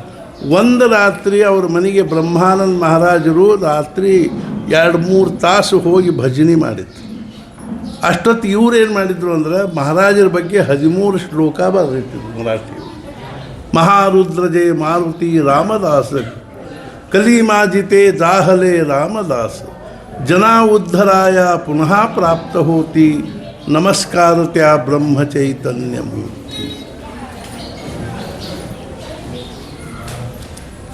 ಅರ್ಥಾತ್ ಏನು ಅಂದ್ರೆ ಅವನ್ನ ಬ್ರಹ್ಮಾನಂದ ಮಹಾರಾಜರಿಗೆ ತೋರಿಸಿದ್ರು. ಬ್ರಹ್ಮಾನಂದ ಮಹಾರಾಜರೇಂದರು ಇದ್ರ ಮೇಲೆ 13 ಅಧ್ಯಾಯ ಚರಿತ್ರೆ ಬರೆದು ಬಿಡ್ತೀವಿ ನೋಡ್ರಿ. ಎಲ್ಲಿಂದ ಹೋಗಿ ಎಲ್ಲಿಗೆ ಹತ್ತಿ ಅದು ಅವ್ರ ಚರಿತ್ರೆನ ಮೊಟ್ಟ ಮೊದಲು 21ನೇ ಇಸ್ವಿಯಲ್ಲಿ ಪ್ರಕಟ ಆಗುತ್ತೆ. ಮುಂದೆ ಇವ್ರು ಬರೆದದ್ದು ಭಾಳ ಮುಂದೆ ಬೆಳೆಸಲು ಇರ್ಕೋದು. ಒಂದು ಮಜಾ ಏನಾಗಿತ್ತು, ಮಹಾರಾಜರು ಹುಬ್ಬಳ್ಳಿಗೆ ಬಂದಿದ್ದರು. ಹುಬ್ಬಳ್ಳಿಗೆ ಬಂದ ಜನರು ಏನು ಅನ್ಬೇಕು, ಆವಾಗ ನಮ್ಮ ಮನೆಗೆ ಚಹಾ ಕುಡ್ಲಿಕ್ಕೆ ಬರ್ರಿ ಅಂತಿದ್ದಿಲ್ರಿ, ಪಾನ್ ಸುಪಾರಿಗೆ ಬರ್ರಿ.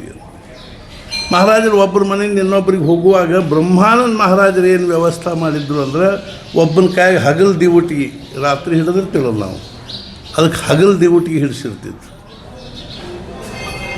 ಒಬ್ಬರು ಬ್ರಹ್ಮಾನಂದ ಮಹಾರಾಜನ ಕೇಳಿದ್ರು, ಅಲ್ಲೋ ಅವ್ರು ಮಹಾರಾಜರು ಈ ಮನೆಯಿಂದ ಆ ಮನೆಗೆ ಹೋಗುವಾಗ ಹಗಲು ದಿವಟಿಗೆ ಯಾಕೆ ಹಿಡಿಸಿರ್ತೀವಿ? ಅವ್ರೇನಂದ್ರು, ಈ ಮನೆಯಿಂದ ಆ ಮನೆಗೆ ಹೋಗುವಾಗ ಬಾರಿಶೋತ ಹೋಗೋದಕ್ಕಿಂತಲೂ ಹೋಗೋದೇನಿದು ಅನಿಸೋದಿಲ್ಲ, ಅದಕ್ಕೆ ಹಗಲು ದಿವಟಿಗೆ. ಯಾಕೆ ಹಗಲು ದಿವಟಿಗೆ ಹಿಡ್ಕೊಂಡು ಹೋಗೋದ್ರಿಂದ, ಹಿರಾಲು ಹಿಂಗೆ ಹಿಡ್ಕೊಂಡು ಹೋಗೋದ್ರಿಂದ ಓಣ್ಯಾಗ ಆಡೋ ಹುಡುಗರಿಗೆ ಏನೋ ವಿಶೇಷ ಅನ್ನಿಸ್ತು. ಅವು ಹೋಗಿ ಮನ್ಯಾಗ ಹೇಳ್ತಾವೆ, ಯಾರೋ ಹೊಂಟಾರ ಹಗಲು ದಿವಟಿಗೆ ಹಿಡ್ದಾರ. ಯಾರ ಪ್ರಾರಬ್ಧದಲ್ಲಿ ಅರ್ಥಾತ್ ಏನು ಅಂದ್ರೆ ಭಾಗ್ಯ ಇರ್ತದೆ ನೋಡಿ, ಯಾರು ಅವ್ರ ಮನುಷ್ಯನೇ ಬರ್ತದೆ, ಯಾರು ಹೊಂಟಾರ ನೋಡಬೇಕು. ಕೆಲವ್ರು ಹೋಗ್ತಿರ್ತಾರೆ, ಬೇಡ ಏನು ಹೋಗ್ತಿರ್ತಾರೆ ಬರ್ತಿರ್ತಾರೆ, ಎಲ್ಲರದ್ದು ಎಲ್ಲಿ ಎದ್ದು ಹೋಗಿ ನೋಡು ಅಂತ ಕೂತಾರು ಒಳಗೆ ಕೂತಿರ್ತಾರೆ. ನಮ್ಮಂಥವ್ರು ಇರ್ತೀವಲ್ಲ, ವಿಶೇಷದ ಹೆಣ್ಮಕ್ಳು ಒಳಗೆ ಏನೋ ಡಬ್ ಬಾರಿಸೋತ್ ಹೋದ್ರೆ ಬೇರೆ. ಇದು ಹಿಲಾಸ್ ಹಿಡ್ಕೊಂಡು ಹೋಗೋದನ್ನು ಹುಡುಗರು ಹೇಳಿದ ಕೂಡಲೇ ಹೊರಗೆ ಬಂದು ಹೊಚ್ಚಲ್ದ ಹತ್ರ ಎಲ್ಲೋ ಕತ್ತಿ ಮೇಲೋ ನಿಂದಿರ್ತಾರೆ. ಬ್ರಹ್ಮಾನಂದ ಮಹಾರಾಜರು ಹೇಳಿದರು, ಮಹಾರಾಜರು ಒಂದು ಸಲ ಅವ್ರ ಕಡೆ ನೋಡಿದ್ರು, ಅವರು ಉದ್ಧಾರ ಆಗಿ. ಎಂಥ ಸಾಮರ್ಥ್ಯದ ನೋಡಿ. ಇವತ್ತು ಈ ಪರಮಾತ್ಮ ಇಲ್ಲಿ ಪ್ರಕಟವಾಗಿ ಇಷ್ಟೊಂದು ಅಗದಿ ಎಷ್ಟು ಸ್ಪಷ್ಟವಾಗಿ ಬಂಗಾರ ಕವಚಗಳನ್ನು ಹಾಕ್ಕೊಳ್ಳುವಷ್ಟು ಪ್ರಕಟ ಆಗಬೇಕಾದ್ರೆ ಮಹಾರಾಜರದ ಸಂಕಲ್ಪ ಇರಲಿಕ್ಕೆ ಬೇಕೇ ಹೊರತು ನಿಮ್ಮ ಸಂಕಲ್ಪದಿಂದ ನಾವು ಬರುವುದೇ ಯಾವಾಗೋ ಒಮ್ಮೆ, ವರ್ಷಕ್ಕೊಮ್ಮೆ ಬಂದ್ರೆ ಪುಣ್ಯ. ಹೋದ ವರ್ಷ ಬಂದಿದ್ದೀವಿ ರೀ, ಅದಕ್ಕೆ ಏನು ಮಾಡಿದ್ವಿ ಇರ್ಕೊಳ್ತಾರೆ. ನಾ ಯಾಕೆ ಹೇಳಲಿಕ್ಕೆ ಹತ್ತೀನಿ ಅಂದ್ರೆ ಆ ಪರಮಾತ್ಮ ಸರ್ವಂತರ್ಯಾಮಿ. ಹೆಂಗೆ ಭಕ್ತಿಯಿಂದ ಭಗವಂತ ಪ್ರಕಟ ಆಗ್ತಾನೋ, ಮಹಾರಾಜ ಹೇಳಿದ್ರು ಭಕ್ತಿಯಲ್ಲಿ 9 ಪ್ರಕಾರ: ಶ್ರವಣಂ, ಕೀರ್ತನಂ, ವಿಷ್ಣು ಸ್ಮರಣಂ, ಪಾದಸೇವನಂ, ಅರ್ಚನಂ, ವಂದನಂ, ದಾಸ್ಯಂ, ಸಖ್ಯಮಾತ್ಮ ನಿವೇದನಂ. 9 ಪ್ರಕಾರದಿಂದ ಭಗವಂತನ ಭಕ್ತಿ ಮಾಡಲಿಕ್ಕೆ ಬರ್ತದೆ. ಮುಂಚೆ ಭಕ್ತಿ ಶಬ್ದಕ್ಕೆ ಅರ್ಥ ಇದೆ. ಭಕ್ತಿ ಶಬ್ದಕ್ಕೆ 4 ಅರ್ಥ. ಭಜನಂ ಭಕ್ತಿ, ಭಾಗೋ ಭಕ್ತಿ, ಭಜ ಸೇವಾಯಾಂ ಭಕ್ತಿ. ಭಜನಂ ಭಕ್ತಿ, ಭಾಗೋ ಭಂಜನಂ ಭಕ್ತಿ, ಭಾಗೋ ಭಕ್ತಿ, ಭಜ ಸೇವಾಯ. ಭಜನಂ ನಾಮ ರಸಾಸ್ವಾದನಂ. ಭಜನೆ ಅಂದರೆ ಏನು ಅಂದ್ರೆ ರಸಾಸ್ವಾದನ. ರಸೋ ವೈಸಃ, ಆ ಪರಮಾತ್ಮ ರಸಸ್ವರೂಪ ಇದ್ದಾನೆ, ಅವನ ಆಸ್ವಾದನೆ ಮಾಡೋದು. ಆಸ್ವಾದನೆ ಮಾಡೋದಂದ್ರೆ ಏನು ಮಾಡೋದು ಅಂದ್ರೆ ಅದರೊಳಗೆ ನಾವು ಮಗ್ನ ಇರ್ಬೋದು, ಜಗತ್ತನ್ನು ಮರೆತು ಬಿಡೋದು. ಈಗ ನಾ ಹೇಳೋ ವಿಚಾರಗಳು ನಿಮಗೆ ಮನಸ್ಸಿಗೆ ಹಿಡಿಸ್ತಿದ್ದು ಅಂದ್ರೆ ನೀವು ಪ್ರಪಂಚ ಮರೆತು ಕೂತು ಕೇಳ್ತೀರಿ. ನಿಮಗೆ ಹಿಡಿಸ್ತಿದ್ದಿಲ್ಲ ಅದು ಯಾವಾಗ ಮುಗಿಸಾನಪ್ಪ ಇವ ಅಂತ. ನಿಮಗೆ ಆದರೂ ಅಷ್ಟ ಆಗದೇ ಇದ್ರು ಅಷ್ಟು ನಾವು 1:15 ಮುಗಿಸ್ತೀವಿ. ಭಜನೆ ಮಾಡ್ಲಿಕ್ಕೆ ಹತ್ವಿ, ಮನಸ್ಸಾಗೋದು ತನ್ಮಯ ಆಗಿ, ಅದಕ್ಕೆ ಭಜನಂ. ಆ ಪರಮಾತ್ಮನ ನೋಡಿದ ಕೂಡ ನಮ್ಮ ಮನಸ್ಸಿಗೆ ಎಷ್ಟು ಸಂತೋಷ ಆಗ್ತದೆ. ಅದು ಭಕ್ತಿನ, ಅದು ಭಜನನ. ಇನ್ನು ಎರಡನೇದ್ದು ಯಾವುದು? ಭಂಜನ, ಹೊಡೆದು ಹಾಕೋದು, ಮುರಿದು ಹಾಕೋದು, ಹೊಡೆದು ಹಾಕೋದು, ಕೊಂದು ಹಾಕೋದು. ಅದು ಭಕ್ತಿ ಏನ್ರಿ? ಹೌದು, ಅದು ಭಕ್ತಿ. ಏನು ಹೊಡೆದು ಹಾಕೋದು? ಅಹಂಕಾರವನ್ನು ಹೊಡೆದು ಹಾಕೋದು, ಅಭಿಮಾನವನ್ನು ಹೊಡೆದು ಹಾಕೋದು, ಅದು ಭಕ್ತಿನೇ. ನಾವು ಭಗವಂತನ ಸಲುವಾಗಿ ನಮ್ಮ ಅಹಂಕಾರ, ಅಭಿಮಾನ, ದುರಹಂಕಾರ ನಾವು 3 ಬಿಟ್ಟಾಗ ಅನುಗ್ರಹ ಆಗ್ತದೆ. ಮೊದಲೇದ್ದು ಯಾವುದು ಅಂದ್ರೆ ದುರಾಗ್ರಹ, ಪೂರ್ವಗ್ರಹ ಬಿಡಬೇಕು. ಈ 3 ಗ್ರಹಗಳನ್ನು ಬಿಟ್ಟರೆ 4ನೇ ಗ್ರಹ ಯಾವುದು ಅಂದ್ರೆ ಅನುಗ್ರಹ. ಮೊದಲೇದು ಪೂರ್ವಗ್ರಹ ಬಿಡಬೇಕು. ಪೂರ್ವಗ್ರಹ ಅಂದ್ರೇನು? ನನಗೆ ತಿಳಿದದ್ದ ಬರೋಬ್ಬರಿ. ಯಾವ ಬೇಕಾದ್ರೂ ಅವನು ಬ್ರಹ್ಮದೇವರು ಬಂದು ಹೇಳಿ, ಬೃಹಸ್ಪತಿ ಬಂದು ಹೇಳಿದ್ರು ತಪ್ಪು. ನನಗೇನು ತಿಳಿದ ಅದ ಬರೋಬ್ಬರಿ. ಪೂರ್ವಗ್ರಹ ತಮಗೆ ತಿಳಿದದ್ದ ಮಾಡೋದು.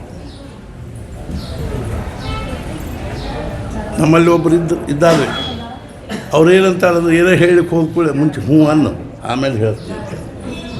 ಹ್ಞೂ ಅಂದ್ಬಿಡ್ಬೇಕು, ಅಂದ್ಬೇಕು ಮುಂದೆ ಏನು ಕೇಳಬೇಕು. ಇದು ಪೂರ್ವಗ್ರಹ. ಹಂಗಲ್ರಿ, ನಿನಗೇನು ಗೊತ್ತಾಗ್ತದೆ, ಹಿಂಗೆ ಬರೋಬ್ಬರಿ. ಎರಡನೇ ದುರಾಗ್ರಹ. ಏನು ಮಾಡಿದ್ರು ನಮ್ದು ಬಿಡಂಗೆ ಇಲ್ಲ. ಬೇಕಂದ್ರೆ ಮಾಡಂಗಿಲ್ಲ ಅಂದ್ರೆ ಮಾಡಂಗಿಲ್ಲ. ಈ ದುರಾಗ್ರಹ ಹೋಗ್ಬೇಕು. ಆಮೇಲೆ 3ನೇದ್ದು ಪ್ರತಿಗ್ರಹ. ಏನು ನೋಡಿದ್ರು ಕೊಡ್ರಿ ನಮಗೆ ಬೇಕು. ಪ್ರತಿಗ್ರಹ. ಒಂದು ಕಡೆ ಶಾಸ್ತ್ರದಲ್ಲಿ ಹೇಳಿದಾರ್ರಿ, ತ್ರಂಬಕೈ ಯಜಾಮಹೇ ಸುಗಂಧಿಂ ಪುಷ್ಟಿವರ್ಧನಂ. ಈ ಮಂತ್ರದಿಂದ ಮಹಾನದಿಗಳಲ್ಲಿ ಅಥವಾ ನದಿಗಳಲ್ಲಿ ನಾವು ಮಂತ್ರದಿಂದ ನೀರಿನಿಂದ ನಾವು ಹೋಮ ಮಾಡಿದರೆ ಮಳೆ ನಿಂದಿರ್ತದಂತೆ. ಅಥವಾ ಇದ ಮಂತ್ರದಿಂದ ಇನ್ನೊಂದು ಪ್ರಕಾರದ ಹೋಮ ಮಾಡಿದರೆ ಮಳೆ ಬರ್ತದೆ. ಆದರೆ ಕೆಳಗೊಂದು ಇದನ್ನು ಬರ್ತಾರೆ ಸೂಚನಾ, ಯಾರು ಮಾಡಿದರೆ ನಿಂದಿರ್ತದೆ? ಯಾರ ಕೈ ಆಯುಷ್ಯ ತುಂಬ ಪ್ರತಿಗ್ರಹ ದಗ್ಧ ಆಗಿಲ್ಲೋ ಅವ್ರು ಮಾಡೋದು. ಕೈ ಸುಟ್ಟಿಲ್ಲೋ, ಇಸ್ಕೊಂಡು ಯಾರ ಕೈ ಸುಟ್ಟಿಲ್ಲೋ ಅವ್ರು ಮಾಡಿದ್ರೆ ಅಂಥವ್ನು ಹುಡುಗಬೇಕು. ತಿಳ್ಕೊ ಅರ್ಥ. ಪ್ರತಿಗ್ರಹ ಬರೇ ಕೊಡ್ರಿ. ಈಗ ನೋಡ್ರಿ, ಪ್ರಸಾದ ಶುರುವಾಯ್ತು ಅಂದ್ರೆ ಪ್ರತಿಗ್ರಹದ ಆಗ್ರಹ ಗುದುಮುರುಗಿ. ಏನು ಪ್ರಸಾದ ಎಲ್ಲಿ ಓಡಿ ಹೋಗ್ತದೆ? ಯಾಕೆ ಅಷ್ಟು ಗುದುಮುರುಗಿ ಹಾಕಬೇಕು? ಹುಯ್ಯ ಅಂತ ಹೋಗಿ ಬಾಗಿಲ್ದಾಗ ಇಷ್ಟು ನಾವು ಹೇಳ್ತೀವಿ, ಭಗವಂತನ ಬಾಗಿಲ್ದಾಗ ಬಂದೀವಿ. ಶಾಂತವಾಗಿ ನೀವು ಮಹಾರಾಷ್ಟ್ರದೊಳಗೆ ಏನಂದ್ರು ರೀ, ನಮ್ಮ ಕರ್ನಾಟಕ ಹುಂಬರಿ. ಮಹಾರಾಷ್ಟ್ರ ನೋಡ್ರಿ, ನೀವು ಏನಾದ್ರು ಒಂದು ಕೊಡ್ಲಿಕ್ಕೆ ಹತ್ಕೊಳ್ಳಿ, ಪಟ ಸಾಲಿನಾಗ ನಿಂತುಬಿಡ್ತಾರೆ. ಅಗದಿ ಒಂದೇ ಸಾಲಿನಾಗ ನಿಂತುಬಿಡ್ತಾರೆ. ನಮ್ಮನ್ನು ತಿಳುವಳಿಕೆ ಇದ್ದವರು ಆತು, ಇಲ್ದವರು ಆತರು, ಗುದ್ದಾಡಿ ಪೊಲೀಸನ್ನು ಹಚ್ಚೋ ಪಾಳಿ ಬರ್ತದೆ. ಇದೇನು ನಮಗೆ ಚಂದ, ದೇವಸ್ಥಾನಕ್ಕೆ ಚಂದ? ಇರ್ಕೊಳ್ತ ಏನು ಮಾಡೋದ್ರಿ, ಹುಟ್ಟು ಗುಣ ಸುಟ್ಟರು 100 ವರ್ಷದ ಗುಣ 100 ವರ್ಷದ ತನಕ. ಬೇಕಾದಷ್ಟು ನಾವು ಪ್ರವಚನ ಬಿಟ್ಟು ಬೇಕಾದಷ್ಟು ಉಪದೇಶ ಮಾಡಲಿ, ಹೇಳಿ ಕೇಳಿ, ಈಗ ಬರೋಬ್ಬರಿ ಅಲ್ಲಿ ಊಟದ ಗಂಟೆ ಆಯ್ತು ಒಂದು ನೋಡು. ನಾವು ಕೂತಿರ್ತೀವಿ ತಾಟ್ ಕೊಡ್ಲಿಕ್ಕೆ, ಅದಕ್ಕೆ ಇರ್ಕೊಳ್ತು. ಅರ್ಥಾತ್ ಏನು ಅಂದ್ರೆ ದುರಾಗ್ರಹ, ಪ್ರತಿಗ್ರಹ, ದುರಾಗ್ರಹ ಇವು 3 ಬಿಟ್ಟರೆ ಅನುಗ್ರಹ. ನಮಗೇನು ಅನ್ನಿಸ್ಬೇಕು ಅಂದ್ರೆ, ಭಗವಂತ ನನ್ನ ಯಾವ ಪರಿಸ್ಥಿತಿಯಲ್ಲಿ ಇರ್ತೀಯೋ ಆ ಪರಿಸ್ಥಿತಿ ಹಂಗೆ ಇರಲಿ, ನನಗೆ ಸಮಾಧಾನ ಕೊಡು. ठेविले अनंते तैसेची रहावे चित्ती असोद्यावे समाधान. ಭಗವಂತ ನಮ್ಮನ್ನು ಯಾವ ಪರಿಸ್ಥಿತಿ ಒಳಗೆ ಇಟ್ಟಾನೋ ಅದ್ರ ಬಗ್ಗೆ ನಮ್ಮ ತಕರಾರಿಲ್ಲ, ಹಿಂಗ್ಯಾಕ ಹಂಗ್ಯಾಕ ಅಂತಿಲ್ಲ. ಬಡತನ ಇರಲಿ, ಶ್ರೀಮಂತಿಕೆ ಇರಲಿ, ಮಕ್ಕಳು ಕಲ್ತವ್ರಿರಲಿ, ಬಿಟ್ಟವ್ರಿರಲಿ, ಯಾವುದೂ ತಕರಾರಿಲ್ಲ. ಭಗವಂತ ಯಾರ ಮನೆಯೊಳಗೆ ಇರಲಿಕ್ಕೆ ಸಂತೋಷ ಪಡ್ತಾನೆ ಅಂದರೆ, ಯಾರ ಮನೆಯೊಳಗೆ ಖರೆ ಸಮಾಧಾನದನೋ ಅವ್ರ ಮನ್ಯಾಗ ಇರ್ಲಿಕ್ಕೆ ಸಂತೋಷ ಪಡ್ತಾನೆ. ಮಹಾರಾಜರು ಹೇಳಿದರು, ಭಗವಂತ ಮಹಾರಾಜರು ಹೇಳಿದರು, ಯಾರ ಮನೆಯೊಳಗೆ ಸಮಾಧಾನ ಇಲ್ಲೋ ಅಲ್ಲಿ ಇರ್ಲಿಕ್ಕೆ ನನಗೆ ಚಡಪಡಿಕೆ ಆಗ್ತದೆ. ಮನೆಯೊಳಗೆ ಸಮಾಧಾನ ಕಾಯ್ಕೊಂಡು ಹೋಗು, ತಿಳ್ಕೊಳ್ಳಿ. ಅರ್ಥಾತ್ ನಾ ಯಾಕೆ ಹೇಳಲಿಕ್ಕೆ ಹತ್ತೀನಿ ಅಂದ್ರೆ, ಭಜನಂ ಭಕ್ತಿ, ಭಂಜನಂ ಭಕ್ತಿ, ಭಾಗೋ ಭಕ್ತಿ. ಭಾಗೋ ಭಕ್ತಿ ಅಂದ್ರೆ ಏನು ಅಂದ್ರೆ, ಅರ್ಥಾತ್ ಏನು ಅಂದ್ರೆ, ನೀನು ಯಂತ್ರಿ, ನಾನು ಯಂತ್ರ, ನೀನು ಶಿವ, ನಾನು ಜೀವ, ನೀ ಪರಮಾತ್ಮ, ನಾನು ಅಂಶಾತ್ಮ. ಅಂಶಿ ಭಾವ, ನೀ ಅಂಶಿ ಇದ್ದಿ, ನಾ ಅಂಶ ಇದ್ದೀನಿ. ನೀ ಭಗವಂತಿದ್ದಿ, ನಾ ಭಕ್ತಿದ್ದೀನಿ. ನೀ ಗುರು ಇದ್ದಿ, ನಾ ಶಿಷ್ಯ ಇದ್ದೀನಿ ಅನ್ನೋ ಭಾವದಿಂದ ಭಗವಂತನ ಸೇವಾ ಮಾಡೋದು. ಆಮೇಲೆ ಭಜ ಸೇವಾಯಾಮ್, ಸೇವಾ ಮಾಡು. ಬಹಳ ಅಂದ್ರೆ ಬಹಳ ಕಠಿಣ ರೀ. ನಮಗೆ ಸೊಂಟ ಬಗ್ಗಿಸಿ, ಟೊಂಕ ಬಗ್ಗಿಸಿ ಸೇವಾ ಮಾಡೋದು ಅಂದ್ರೆ ಶಕ್ಯ. ನಮಗೆ ನಮ್ಮ ವಿದ್ಯಾ, ನಮ್ಮ ಶಿಕ್ಷಣ, ನಮ್ಮ ಶ್ರೀಮಂತಿಕೆ, ನಮ್ಮ ದೊಡ್ಡಸ್ತಿಕೆ, ನಮ್ಮ ಅಧಿಕಾರ ಹೆಂಗಿರ್ತಾವೆ, ಏನ್ರಪ್ಪ ಏನಂತೀರಿ ಅಂತೀವಿ. ನಯ, ವಿನಯ, ನಮ್ರತೆ ಭಗವಂತನ ಸಾನ್ನಿಧ್ಯದಲ್ಲಿ. ಬ್ರಹ್ಮಾನಂದ ಮಹಾರಾಜರು ಒಂದು ಮಂದಿರಕ್ಕೆ ಹೋಗಿದ್ದರು, ಅಲ್ಲೊಂದು ಬೋರ್ಡ್ ಬರೆದಿದ್ರು, ನೀವು ನಿಮ್ಮ ಪಾದರಕ್ಷೆಗಳನ್ನು ಹೊರಗೆ ಬಿಟ್ಟು ಒಳಗೆ ಬರಬೇಕು. ಇವ್ರು ಕರೆದ್ರು, ಒಬ್ಬರು ತೆಗೀರಿ, ಇದನ್ನು ಏನು ದೊಡ್ಡ ಪ್ರಶ್ನೆ ಅಲ್ಲ, ಎಲ್ಲರೂ ಹೊರಗೆ ಬಿಟ್ಟು ಬರ್ತಾರೆ. ನೀವು ನಿಮ್ಮ ಅಹಂಕಾರವನ್ನು, ಅಭಿಮಾನವನ್ನು ಹೊರಗೆ ಬಿಟ್ಟು ಒಳಗೆ ಬಂದಿರಿ ಅಂತ. ಒಬ್ಬೊಬ್ಬರಲ್ಲಿ ಜಗಳಾಡ್ಲಿಕ್ಕೆ ಹತ್ಬಿಡ್ತಾರೆ. ನನ್ನ ಹಿಂದಿಂದ ಆಮೇಲೆ ಯಾಕೆ ಕೊಟ್ಟು ನಾನು ಮುಂದೆ ನಿಂತಿದ್ದೆ.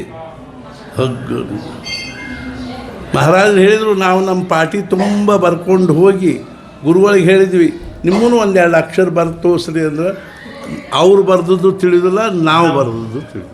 ನಮ್ದು ಹಿಂಗೆ ಅದು. ನಮ್ಮದೆಲ್ಲ ದೊಡ್ಡಿಸಿಗೆ ತೊಗೊಂಡು ನಾವು ಭಗವಂತನ ಮುಂದೆ ಹೋದ್ರೆ ಅನಂತ ಕೋಟಿ ಬ್ರಹ್ಮಾಂಡ ನಾಯಕರೇ ಅವ. ನಮ್ಮ ಅನ್ನ ಹೇಳಿದ, ಯಮೇ ವೈಷವೃಣತೆ ತೇನ ಲಭ್ಯ ತಸ್ಯೈವ ಸ್ವಾಂ ತನುಂಬಿವನು. ನಾವು ನಮ್ಮ ಸಾಧನೆಯಿಂದ, ನಮ್ಮ ಪಾಂಡಿತ್ಯದಿಂದ, ನಮ್ಮ ಪರಾಕ್ರಮದಿಂದ, ನಮ್ಮ ಒಂದು ಅನುಷ್ಠಾನದಿಂದ ಅವನು ಪಡ್ಕೋತೀವಿ ಅಂದ್ರೆ ಶಕ್ಕಿಲ್ಲ. ಅವನ ನಮ್ಮನ್ನು ಆರಿಸೋಬೇಕು. ಇವನಿಗೆ ನಾನು ಜ್ಞಾನ ಕೊಡಬೇಕು, ಸಮಾಧಾನ ಕೊಡಬೇಕು ಅಂತ ಅವ ಯಾರನ್ನ ಆರಿಸೋತಾನೋ ಅವನು ಮಾತ್ರ. ಮತ್ತು ಯಾರನ್ನ ಆರಿಸೋತಾವ, ಯಾರು ಅವನ ಬಾಗಿಲ್ದಾಗ ನಾಯಿ ಬಿದ್ದುಕೊಂಡಿರ್ತಾರೋ ಅವ್ರನ್ನ ಆರಿಸೋತಾನೆ. ಅಗದಿ ದೀನ್ ನಾಯಿ ಸಾಕಿದ ನಾಯಿ ನೋಡ್ರಿ. ಅರ್ಥಾತ್ ಇವರು ಒಂದು ಅಭಂಗ ಬರೆದಾರ, ನಿನ್ನ ಅಂಗಳದಲ್ಲಿ ಬಿದ್ದಿರೋ ನಾಯಿ ಮಾಡು ಅಂತ ಬರ್ತಾರೆ.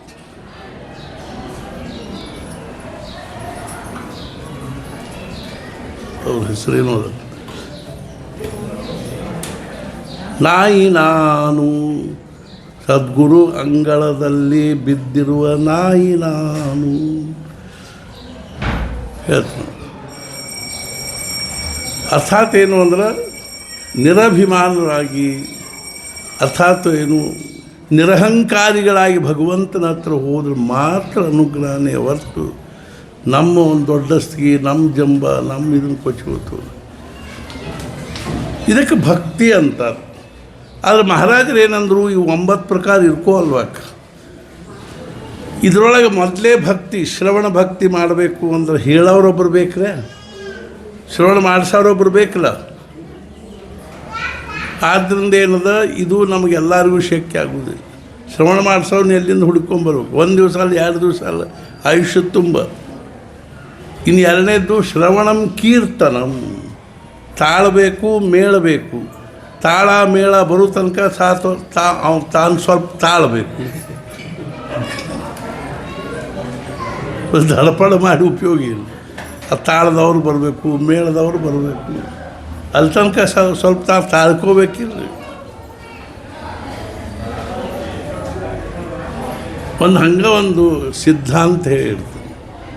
ಏನು ಅಂದ್ರೆ ನಮಗೆಲ್ಲರಿಗೂ ಉಪಯೋಗ ಆಗುವಂಥದ್ದು 2 ವಿಚಾರ. ಒಂದೇನು ಅಂದ್ರೆ, ಯಾವ ಕಾರ್ಯವು ದೃಶ್ಯವನ್ನು ಅವಲಂಬಿಸಿರುತ್ತದೆಯೋ, ಅಂದರೆ ಹೊರಗಿನ ವಸ್ತು, ವ್ಯಕ್ತಿ, ಪರಿಸ್ಥಿತಿಯನ್ನು ಅವಲಂಬಿಸಿರುತ್ತದೆಯೋ ಅದರ ಮೇಲೆ ನಮ್ಮದು ಯಾವುದೇ ಸತ್ಯ ನಡೆಯುವುದಿಲ್ಲ, ಅಧಿಕಾರ ನಡೆಯುವುದಿಲ್ಲ. ಆದ್ದರಿಂದ ಅದರಿಂದ ಉಂಟಾಗುವ ಅನುಕೂಲ ಪ್ರತಿಕೂಲತೆಗಳಿಗನುಸಾರವಾಗಿ ಸುಖ ದುಃಖ ಹೊಂದದೆ, ಅದು ಸದ್ಗುರುಗಳ ಇಚ್ಛೆ ಎಂಬ ಭಾವನೆಯಿಂದ ಸಮಾಧಾನದಲ್ಲಿರುವುದೇ ಪರಮಾರ್ಥದ ಮರ್ಮವಾಗಿರುತ್ತದೆ. ಯಾವ ಕಾರ್ಯವು ದೃಶ್ಯವನ್ನು ಅವಲಂಬಿಸಿರುತ್ತದೆಯೋ, ಅಂದರೆ ಹೊರಗಿನ ವಸ್ತು, ವ್ಯಕ್ತಿ, ಪರಿಸ್ಥಿತಿಯನ್ನು ಅವಲಂಬಿಸಿರುತ್ತದೆಯೋ ಅದರ ಮೇಲೆ ನಮ್ಮದು ಯಾವುದೇ ಸತ್ಯ ನಡೆಯುವುದಿಲ್ಲ. ಈ ನಾವು ಮದುವೆ ತಯಾರಿಯಾಗಿರ್ತದೆ, ಅಕ್ಷತ ಹಾಕುವುದಿರ್ತದೆ, ಮಾಲಿ ಬಂದಿರಂಗಿಲ್ಲ.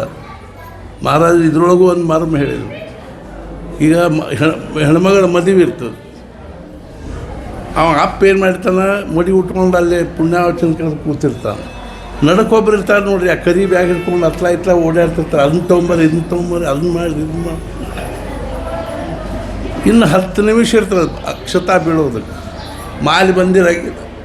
ಅವ್ನು ನಡಕಿನ ಮನುಷ್ಯ ಏನು ಮಾಡ್ತಿರ್ತಾನೆ, ಖರ್ಚಪಟ್ಟಿ, ಸ್ಕೂಟ್ರ್ ತೊಗೊಂಡು ಹೋಗಿ ಲಘು ತೊಗೊಂಬ, ಹೋರಿ ಕಾರ್ ತೊಗೊಂಡು ಹೋರಿ ಲಘು ತೊಗೊಂಬರ್ರಿ, ಇನ್ನು 10 ನಿಮಿಷ ಉಳಿತು. ಅವು ಖರ್ಚಪಟ್ಟಿ ಮಾಡ್ತಿರ್ತಾನೆ. ಅಪ್ಪ ಅಲ್ಲಿ ಕೂತ್ಕೊಂಡು ಚಡಪಡಿಸ್ತಿರ್ತಾನೆ, ಇವ ಧಡಪಡಿಸ್ತಿರ್ತಾನೆ. ಮಹಾರಾಜ ಹೇಳಿ ಧಡಪಡಿಸೋರ್ಗತೆ ಪ್ರಪಂಚ ಮಾಡಬೇಕೆ ಹೊರತು ಚಡಪಡಿಸೋರ್ಗತೆ ಮಾಡಬಾರ್ದು. ಏನು ಜೀವನದ ಕಡೆ ನೋಡೋ ದೃಷ್ಟಿ ಹಂಗದ. ಇವಾಗ ಏನು ಮಾಡ್ಲಿಕ್ಕೆ ಶಕ್ಯದ ಹೇಳಿ ನೋಡಿರಿ. ಮಡಿ ಉಟ್ಕೊಂಡು ಕೂತಾರೆ ನಿಮ್ಗೆ ಅಪ್ಪಗೆ ಏನು ಮಾಡ್ಲಿಕ್ಕೆ ಶಕ್ಯದ? ಅವ್ನು ಧಡಪಡಿಸ್ತಿರ್ತಾನೆ. ಮಾಲಿ ಬರಲಿಕ್ಕೆ ತಡ ಆಯ್ತು, ಬರಲಿಲ್ಲ ಅಂದ್ರೆ ಅವು ಧಡಪಡಿಸೋ ಸುಮ್ಮನೆ ಉಳಿದು ಬಿಡ್ತಾನೆ. ಇವು ಚಡಪಡಿಸೋ ಓಡಾಡ್ಲಿಕ್ಕೆ. ಅವ್ರು ಮಾಲಿ ತರ್ಲಿಕ್ಕೆ ಹೋದ, ಅವ್ರು ಫೋನ್ ಮಾಡಿಬಿಟ್ಟು ಲಘು ಬರ್ರಿ, ಏನು ಮಾಡಿರಿ, ಟೈರ್ ಪಂಕ್ಚರ್ ಆಗ್ಯದ, ಬಸ್. ಹೆಂಗೆ ಬರಲಿ?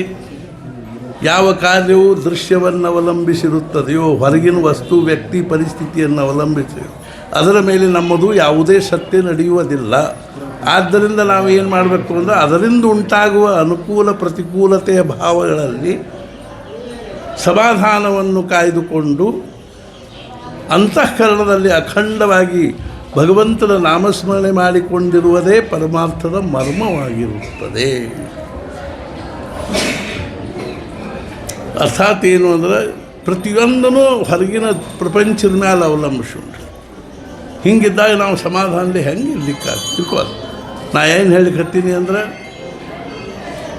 ಕೀರ್ತನೆ ಮಾಡಬೇಕು, ತಬಲಾದವರು ಬರಲಿಲ್ಲ. ಹೇಳ್ರಿ, ಹೊಂಟು ನಿಂತಿದ್ದೆ ಮಹಾರಾಜ, ಅದಕ್ಕೂ ಒಂದು ಮಜಾ ಹೇಳಿದರು.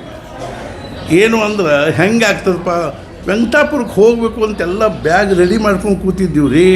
ಅಷ್ಟ 4-5 ಮಂದಿ ಬಂದುಬಿಟ್ರು. ಏನು ಮಾಡಲಿ, ಬ್ಯಾಗ್ ತೆಗೆದಿರ್ಬೇಕು. ಏನಾರು ಅಡಚಣೆ ಬಂದೇ ಬಿಡ್ತಾವೆ. ಮಹಾರಾಜರು ಏನಂದರು, ಅಂಥ ಟೈಮ್ನಾಗೂ ಸಹಿತ ಅವ್ರನ್ನೂ ಕರ್ಕೊಂಬಂದುಬಿಡೋದಪ್ಪ, ಬರ್ರಿ ನೀವು ಬರ್ರಿ, ಅಲ್ಲೇ ಹೋಗಿ ಮಾತಾಡೋದು.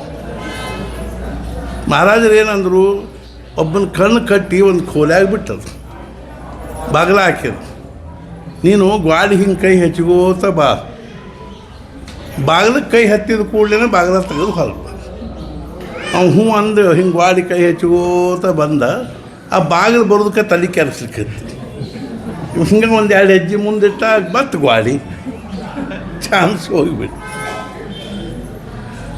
ಮತ್ತು ಏನು ಮಾಡ್ಬೇಕ್ರಿ, ಗ್ವಾಡಿ ಕೈ ಹಚ್ಚು ಉಸಾಬೆಲ್ಲ ಮಾಡಬಾರ್ದು, ಬಂದು ಬಿಡ್ಬೇಕು ಹಂಗೆ ಇರ್ಕೋತ. ಕೀರ್ತನ ಭಕ್ತಿ ಆಗಂಗಿಲ್ಲ. ಹೇಳೋರು ಸಿಗಬೇಕು, ಅವ್ರು ಹೇಳೋದನ್ನು ಕೇಳಲಿಕ್ಕೆ ಬರಬೇಕು. ಮುಂಚೆ ಹೆಂಗೆ ಕೇಳಬೇಕು ಅಂದರೆ ಶುಕ ಮಹರ್ಷಿ ಹೇಳುವಾಗ ಪರೀಕ್ಷಿತ ರಾಜ ಹೆಂಗೆ ಕೇಳಿದ್ವ ಹಂಗೆ ಕೇಳ, ಅದು ಆಗುವುದಿಲ್ಲ. ಇನ್ನು ಮುಂದಿಂದು ಸ್ಮರಣ ಹೋಗುತ್ತೆ, ನಾಮಸ್ಮರಣ. ಮಹಾರಾಜ ಹೇಳಿದಕ್ಕೆ ಯಾವ ಹೊರಗಿನ ವಸ್ತು ಬೇಡ, ಪರಿಸ್ಥಿತಿ ಬೇಡ, ಅನುಕೂಲ ಬೇಡ, ಪ್ರತಿಕೂಲ ಬೇಡ. ಶಾರೀರಿಕ ಸ್ಥಿತಿದು ಏನು ಹೆಚ್ಚು ಕಡಿಮೆ ಇದ್ದು ನಡೀತದೆ. ನಮ್ಮೊಳಗೆ ನಾವು ಭಗವಂತನ ನಾಮಸ್ಮರಣೆ ಮಾಡಲಿಕ್ಕೆ ಏನು ಹೋಗುತ್ತೆ?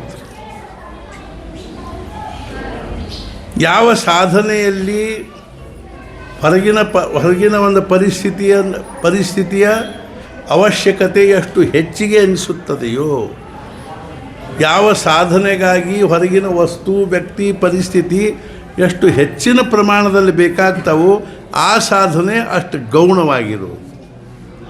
ಯಾವ ಸಾಧನೆಯಲ್ಲಿ ಹೊರಗಿನದು ಯಾವುದ್ರದ್ದು ಅವಶ್ಯಕತೆ ಇಲ್ಲೋ ಆ ಸಾಧನೆ ಅಷ್ಟು ಶ್ರೇಷ್ಠವಾಗಿದೆ. ಹಂಗೆ ವಿಚಾರ ಮಾಡಿ ನೋಡಿದ್ರೆ ಅಗ್ದಿ ಉತ್ತಮ ಸಾಧನೆ ಯಾವುದು ಅಂದ್ರೆ ನಾಮಸ್ಮರಣೆ. ಪ್ರಥಮಂ ನಾಮಚಿಂತನಂ, ದ್ವಿತೀಯ ಶಾಸ್ತ್ರಚಿಂತ, ತೃತೀಯ ಪಾಠಪೂಜಾದಿ, ಅಧಮಸ್ತೀರ್ಥಾಟನಂ. ತೀರ್ಥಾಟನ ಎಲ್ಲಕ್ಕಿಂತಲೂ ಸಣ್ಣ ಪ್ರಮಾಣದ್ದು ಅಂತ. ಯಾಕ್ರಿ? ಕಾಶಿಗೆ ಹೋಗ್ಬೇಕು ಅಂತ ತಯಾರಿ ಮನಸ್ಸಿನಾಗ ಬಂತು, ತಯಾರಿ ಶುರು ಮಾಡಿದ್ವಿ. ಉಂಡಿ ಚಕ್ಲಿ ಕಾನೂಲ್ಯ ಮಾಡ್ಕೊಳ್ಳೋದು ಮುಂಚೆ. ಆಮೇಲೆ ದುಡ್ಡಿನ ವ್ಯವಸ್ಥೆ ಅರ್ಥಾತ್ ಏನು ಅಂದ್ರೆ ರಿಸರ್ವೇಷನ್ನು. ಮನೆಯಾಗಿನ ಮಂದಿ ಹೊಂಟ ಕೂಡಲೇ ನಮ್ಮ ಮನೆಯಾಗಿನ ಮಂದಿ ಹೊಂಟ ಕೂಡಲೇ ಮಗ್ಗಲು ನಾವು ಒಬ್ರು ಬರ್ತೀವಿ, ನೀವು ಒಬ್ರು ಬರ್ತೀವಿ. ಇಲ್ಲಿಂದ ಅಲ್ಲಿ ತನಕ ಜಗಳ ಆಡ್ಕೊತೀವಿ. ಅಲ್ಲಿ ಹೋಗಿ ಅಲ್ಲಿ ಖೋಲಿ ಇಡ್ಲಿಕ್ಕೆ ಜಗಳ, ಪಂಡಾಗಳ ಜೊತೆಗೆ ಜಗಳ, ಅಷ್ಟ್ಯಾಕೆ ತೊಗೋತಿ ಇಷ್ಟ್ಯಾಕೆ ತೊಗೋತಿ ಅಂತ. ಕೊನೆಗೆ ಇಷ್ಟೆಲ್ಲ ಮಾಡಿ ಆ ವಿಶ್ವನಾಥನ ಮುಂದೆ ಎಷ್ಟೊತ್ತು ಕೂಡ್ತೀವಿ ಅಂದರೆ 2 ಸೆಕೆಂಡೋ 3 ತೆಗೆದು ಹೊರಗೆ ಹೋಗೋದು ಬಿಡುತ್ತೆ.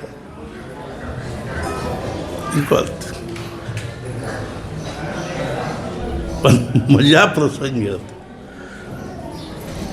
ಮುಂಬೈಯಿಂದ ಒಂದು 8-10 ಮಂದಿ ಕಾಶಿಗೆ ಹೋಗ್ಬೇಕು ಅಂತ ಹೋದರು. ರವಿವಾರ ದಿವಸ ಪ್ರಯಾಗದಲ್ಲಿ ಅವರೆಲ್ಲ ತಮ್ಮದೆಲ್ಲ ವಿಧಿವಿಧಾನ ಮುಗಿಸ್ಕೊಂಡ್ರು, ಎಲ್ಲರೂ ತಲೆ ಬೋಳ್ಸ್ಕೊಂಡ್ರು. ಆಮೇಲೆ ಕಾಶಿಗೆ ಹೋದರು. ಅವತ್ತು ಸೋಮವಾರ ಇತ್ತು. ಕರ್ಮಧರ್ಮ ಸಂಯೋಗದಿಂದ ಗದ್ದಲಂತೂ ಭಯಂಕರ ಇರ್ತದೆ ರೀ. ಸೋಮವಾರ ವಿಶ್ವನಾಥನ ತನಕ ಹೋಗೋದಕ್ಕೆ ಕಠಿಣ ಇರ್ತದೆ. ಅದರ ಕರ್ಮಧರ್ಮ ಸಂಯೋಗದಿಂದ ಲೈಟ್ ಹೋಗಿತ್ತು. ಒಳಗೆ ಕಾತ್ಲಿ, ಸಣ್ಣ ಗುಡಿ, ಗರ್ಭಗುಡಿ ಅಗ್ದಿ ಸಾಣದು, ಒಂದು ಬಾಜುಕ್ಕೆ ವಿಶ್ವನಾಥ. ಗದ್ದಲ ಇದ್ರೊಳಗೆ ಇವರು ಹೋಗ್ಯಾರ, ಪಂಡ ಪೂಜೆ ಮಾಡಿಸ್ಲಿಕ್ಕೆ ಇವ್ರ ಜೊತೆಗೆ ಹೋಗ್ಯಾನ. ಎಲ್ಲೆಲ್ಲೂ ಒಬ್ಬೊಬ್ರಿಗೂ ಆ ವಿಶ್ವನಾಥನ ತನಕ ಕೈ ಹಾಕ್ಲಿಕ್ಕೆ ಬರವಾಲ್ತಾತು. ಒಬ್ಬ ಏನು ಮಾಡಿ ಗುದ್ದಾಡಿ ಒಬ್ಬರು ಕಾಲು ಕೆಳಗೆ ಕೈ ಹಾಕಿ ಆ ವಿಶ್ವನಾಥನ ಇದನ್ನು ಮುಟ್ಟಿದ. ಹಳದಿ ಚಡಾವ್, ಕುಂಕು ಚಡಾವ್ ಅಂತ ಅಲ್ಲಿ ಕತ್ ಕೂಡಲೇ ಇವೇನಾಗ್ಬಿಡ್ತು, ಬೆನ್ನ ಮೇಲೆ ಕೈ ಮಂದಿ ಊರಿದ ಕೂಡಲೇ ಇವನ ತಲೆ ಆ ವಿಶ್ವನಾಥಗೆ ಹತ್ತಿಬಿಡ್ತು. ಹತ್ತಿದ್ದು ಹೇಳಲಿಕ್ಕೆ ಆಗಬಾರ್ದು. ಎಲ್ಲರೂ ಏನು ಮಾಡೋರು, ಹಲ್ದಿ ಚಡಾವ್, ಕುಂಕು ಚಡಾವ್, ದೂದ್ ಚಡಾವ್, ದಹಿ ಚಡಾವ್ ಅಂದ ಕೂಡಲೇ ಇವನ ತಲೆ ಮೇಲೆ ಇವನ ವಿಶ್ವನಾಥ. ನಾ ವಿಶ್ವನಾಥ ಅಲ್ರು. ಅವ್ರ ಬೆನ್ನ ಮೇಲೆ ಕೈ ಇಟ್ಬಿಟ್ಟಾರ. ಎಲ್ಲರೂ ಕತ್ಲ್ಯಾಗ ಹಾಕುದ ಅಲ್ಲ, ಕುಂಕುಮ ಹಾಕಿ ಕಾಳು, ಹಾಲು ಮೊಸರು ಹಾಕಿ ತುಪ್ಪ. ಕೊನೆಗೆ ಅವ್ರು ಬಿತ್ತಲು ನೋಡಿ ಇತ್ಲಾಗಿ ಇವು ಅಕ್ರಾಳ ವಿಕ್ರಾಳ ಆಗಿಬಿಟ್ಟಿದ್ದ. ಬಡ ಒಂದು ಪಂಜೆ ಹಾಕಿದ್ರು ಅವ್ರ ಮಾರಿಗೆ. ಹಿಂದೆ ಎಳ್ಕೊಂಡವರ ಮಾರಿ ಮುಚ್ಕೊಂಡು ಹೋಯ್ದು ಗಂಗಾ ನದಿಯೊಳಗೆ ದಳಂ ಮತ್ತು ಅಧಮಸ್ತೀರ್ಥಾಟನಂ ಕಠಿಣದ. ಆದ್ದರಿಂದ ಏನದ ಅಂದ್ರೆ ನಾಮಸ್ಮರಣೆ ಯಾವುದೂ ಹೊರಗಿನ ಉಪಾಧಿ ಬೇಕಾಯಿತು. ಶ್ರವಣಂ ಕೀರ್ತನಂ ವಿಷ್ಣು ಸ್ಮರಣಂ ಪಾದ ಸೇವೆ. ಯಾರ್ದಾದ್ರೂ ಗುರುಗಳ ಕಾಲು ಒತ್ತೋದು, ಪಾದ ಸೇವಾ ಮಾಡೋದು. ಆ ಗುರುಗಳಾದ್ರೂ ಎಷ್ಟು ಒಚ್ಕೋಬೇಕ್ರಿ ಹಂಗೆ. ಅದು ಕೆಲವು ಗುರುಗಳು ಇರ್ತಾರೆ 2-2 ತಾಸು 3-3 ತಾಸು ಒತ್ತಿಸೋತಾರೆ. ಒಬ್ಬರ ಕಡೆಗೆ ಗುರುಗಳು ಸಂಚಾರ ಮಾಡ್ಕೋತ ಒಬ್ಬರ ಮನೆಗೆ ಬಂದರು ಭಕ್ತ, ಅವ್ರು ಅಗದಿ ಪರಮ ಶಿಷ್ಯ. ಅವ ಎಲ್ಲ ದೃಷ್ಟಿಯಿಂದ ಉಪಚಾರ ಮಾಡಿದ, ಇದನ್ನು ಮಾಡಿದ. ರಾತ್ರಿ ಗುರುಗಳು ಮಲ್ಕೊಂಡ್ರು. ಇವಾಗ ಅನ್ನಿಸ್ತು ಪಾದ ಸೇವನೆ ಮಾಡೋಣ, ಅನಾಯಾಸ ಸಿಕ್ಕಾರಂತ ಕಾಲು ಒತ್ತಲಿಕ್ಕೆ 12ಕ್ಕೆ ಶುರು ಆಯ್ತು. 2 ಹೊಡಿತು. ಗುರುಗಳು ಹಂಗೆ ಸುಮ್ಮನೆ ನೋಡ್ಕೊಂಡಾರ. ಅವಾಗೇನು ಅನಿಸ್ತು, ನಿದ್ದೆ ಹತ್ತಿರ ಕಾಲ ಗುರುಗಳಿಗೆ ಅಂತ ಅವ್ರಿಗೆ ಕೈ ತಕ್ಕೊಂಡು ಗುರುಗಳು ಕೇಳಿದರು, तुम कितने भाई हो? गुरु महाराज हम 4 भाई. ಗುರುಗಳಿಗೆ ಇನ್ನೂ ನಿದ್ದೆ ಹತ್ತಿಲ್ಲ ಅಂತ ಮತ್ತೆ ಒತ್ಲಿಕ್ಕೆ 4 ಹೊಡಿತು. ಮತ್ತೆ ಗುರುಗಳು ಕೇಳಿದ್ರು, ಮತ್ತೆ ಕೈ ತೆಗಿಲಿಕ್ಕೆ ಹೋದ. ಈಗ ನಿದ್ದೆ ಹತ್ತಿರ್ಬೋದು. ಮತ್ತೆ ಕೇಳಿದ್ರು, बेटा तुम कितने भाई हो? गुरु महाराज हम इस सेवा से बचे तो 4 नहीं तो 3 ಅಂತ.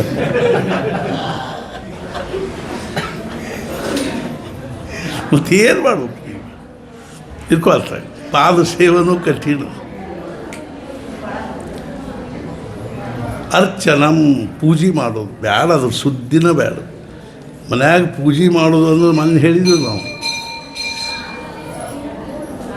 ಇನ್ನು ಕೆಲವು ಕಡೆಗೆ ಏನು ಮಾಡ್ತಾರೆ, ಅಷ್ಟು ದೇವ್ರ ಥಾಬಾಳದಾಗ ಹಾಕಿ ನೀರು ಹಾಕಿ ಅವನು ಅಡವ್ಯಾಗ ಹಾಕಿ ಗುಳು ಗುಳು ಗುಳು ಗುಳು ಮಾಡಿ ಅವ್ನ ಮಂಟಪದ ಮಾಡಿ ಗಂಧ ಹಿಂಗೆ ಸಿಡಿಸಿಬಿಡ್ತಾರೆ.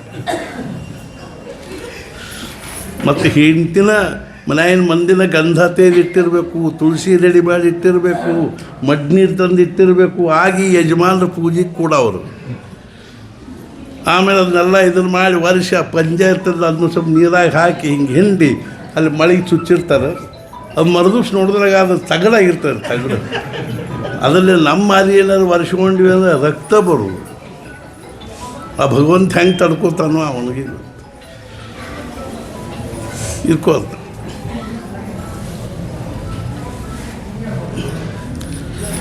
ನಮ್ಮೂರಾಗ ಒಬ್ಬ ಶ್ಯಾಮಾಚಾರಿ ಅಂತಿದ್ದು. ನಾವು ಸಣ್ಣವರಿದ್ದಾಗ ನಮ್ಮಲ್ಲಿ ಪಾಂಡುರಂಗ ರುಕ್ಮಿಣಿ ಮತ್ತು ಲಕ್ಷ್ಮೀನಾರಾಯಣ 2 ದೇವಸ್ಥಾನ ನಮ್ಮ ಸ್ವತಃದ್ದು.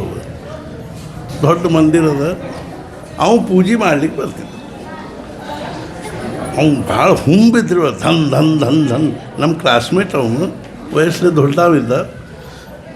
ಬರಾಮ ಬಂದು ಒಂದು ಕೊಡ ನೀರು, ಒಂದು ಥಾಬಾಣದಾಗ ಒಂದು 4 ತುಳಸಿ ದಳ, ಒಂದು ಗಂಧದ ಮುದ್ದೆ, 1-2 ಕರಿ ಇಂಥ ಬೆಲ್ಲದ ತುಂಡು ಇರ್ತಿದ್ದಲ್ಲ, ಕಟ್ಟಿದ್ರು ಸಹಿತ ಹತ್ತಿದ್ದಿಲ್ಲ. 1-2 ಊದಿನ ಕಡ್ಡಿ ಚೂರು ಅವ್ನು ಹಚ್ಚಿಟ್ಟು ಬಿಟ್ಟರೆ ಭಗವಂತ ಪ್ರಗಟ ಆಗಿ ಭಕ್ತ ನಾನು ಮೇಲೆ ಸಂತುಟ್ಟಿದ್ದೆ. ಊದಿನ ಕಡ್ಡಿ ಆರಿಸಿ ಮುಂಚೆ ಅನ್ನುವಂಥ ಅವು ಬಡ ಬಡ ಏನು ಮಾಡ ಮುನ್ನಾ ದಿವಸದ್ದು 1-2 ತುಳಸಿ ತೆಗೆದು ಮೂಲ್ಯಾಗ ಹೋಗೋದು. ಅರ್ಥಾತ್ ದಬದಬದವ ಅರ್ಧ ಕೊಡ ನೀರು ಸುರುವಿ ಒಂದು ಕೈ ತಲೆ ಮೇಲೆ ಒಂದು ಕೈ ಗಸ ಗಸ ಗಸ ಗಸ ತಿಕ್ತಿತ್ತು. ಆಮೇಲೆ ಹಂಗೆ ಒರೆಸೋದು.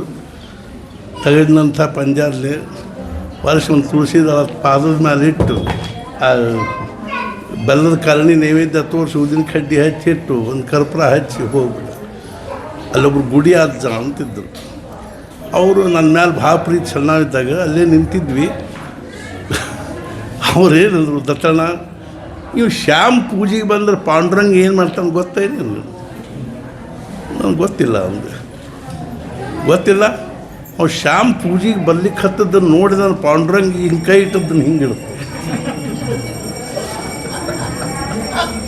ಬಂದಪ್ಪ ಇವು ನಮ್ಮ ಪೂಜೆ ಅರ್ಚನಂ ವಂದನಂ ನಮಸ್ಕಾರ ಭಾಳ ಮಹತ್ವದ ರೀ. ರಾಮಾನುಜರು ಸನ್ಯಾಸ ತಗೊಳ್ಳಿಕ್ಕೆ ಹೋಗೋ ಮುಂದೆ ನಾಯಿಗೆ, ಕತ್ತಿಗೆ, ಹಂದಿಗೆ ಏನು ಮುಂದೆ ಕಾಣಿಸ್ತಾ ಅದಕ್ಕೆ ನಮಸ್ಕಾರ. ವಿದ್ಯಾವಿನಯ ಸಂಪನ್ನೆ ಬ್ರಾಹ್ಮಣೆ ಗವಿಹಸ್ತಿನಿ ಶುನಿಚೈವ ಶ್ವಪಾಕೆ ಚ ಪಂಡಿತ ಸಮದರ್ಶಿನ. ಆ ಒಳಗಿರ್ತಕ್ಕಂಥ ಪರಮಾತ್ಮನೇ ನಮಸ್ಕಾರ ಮಾಡಿ. ಹಂದಿ ಒಳಗಿರೋ ಪರಮಾತ್ಮ, ಆಕಳ ಒಳಗಿರೋ ಪರಮಾತ್ಮ, ನಾಯಿ ಒಳಗಿರೋ ಚಾಂಡಾಲನೊಳಗಿರೋ ಪರಮಾತ್ಮಗೆ ನಮಸ್ಕಾರ ಮಾಡ್ತೀವಿ. ವಂದನ ಭಕ್ತಿ ಬಹಳ ಕಠಿಣ. ಒಬ್ಬ PSI ಇದ್ದ, ಪೊಲೀಸ್ ಇನ್ಸ್ಪೆಕ್ಟರು. ಅವ್ವ ಅಪ್ಪಗೆ ಭಾಳ ತ್ರಾಸ ಕೊಡ್ತಿತ್ತು. ಅವು ಪಾಪ ಗೋಳ್ಯಾಡಿ ವಾಡಿ ಹೇಳ್ತಿತ್ತು.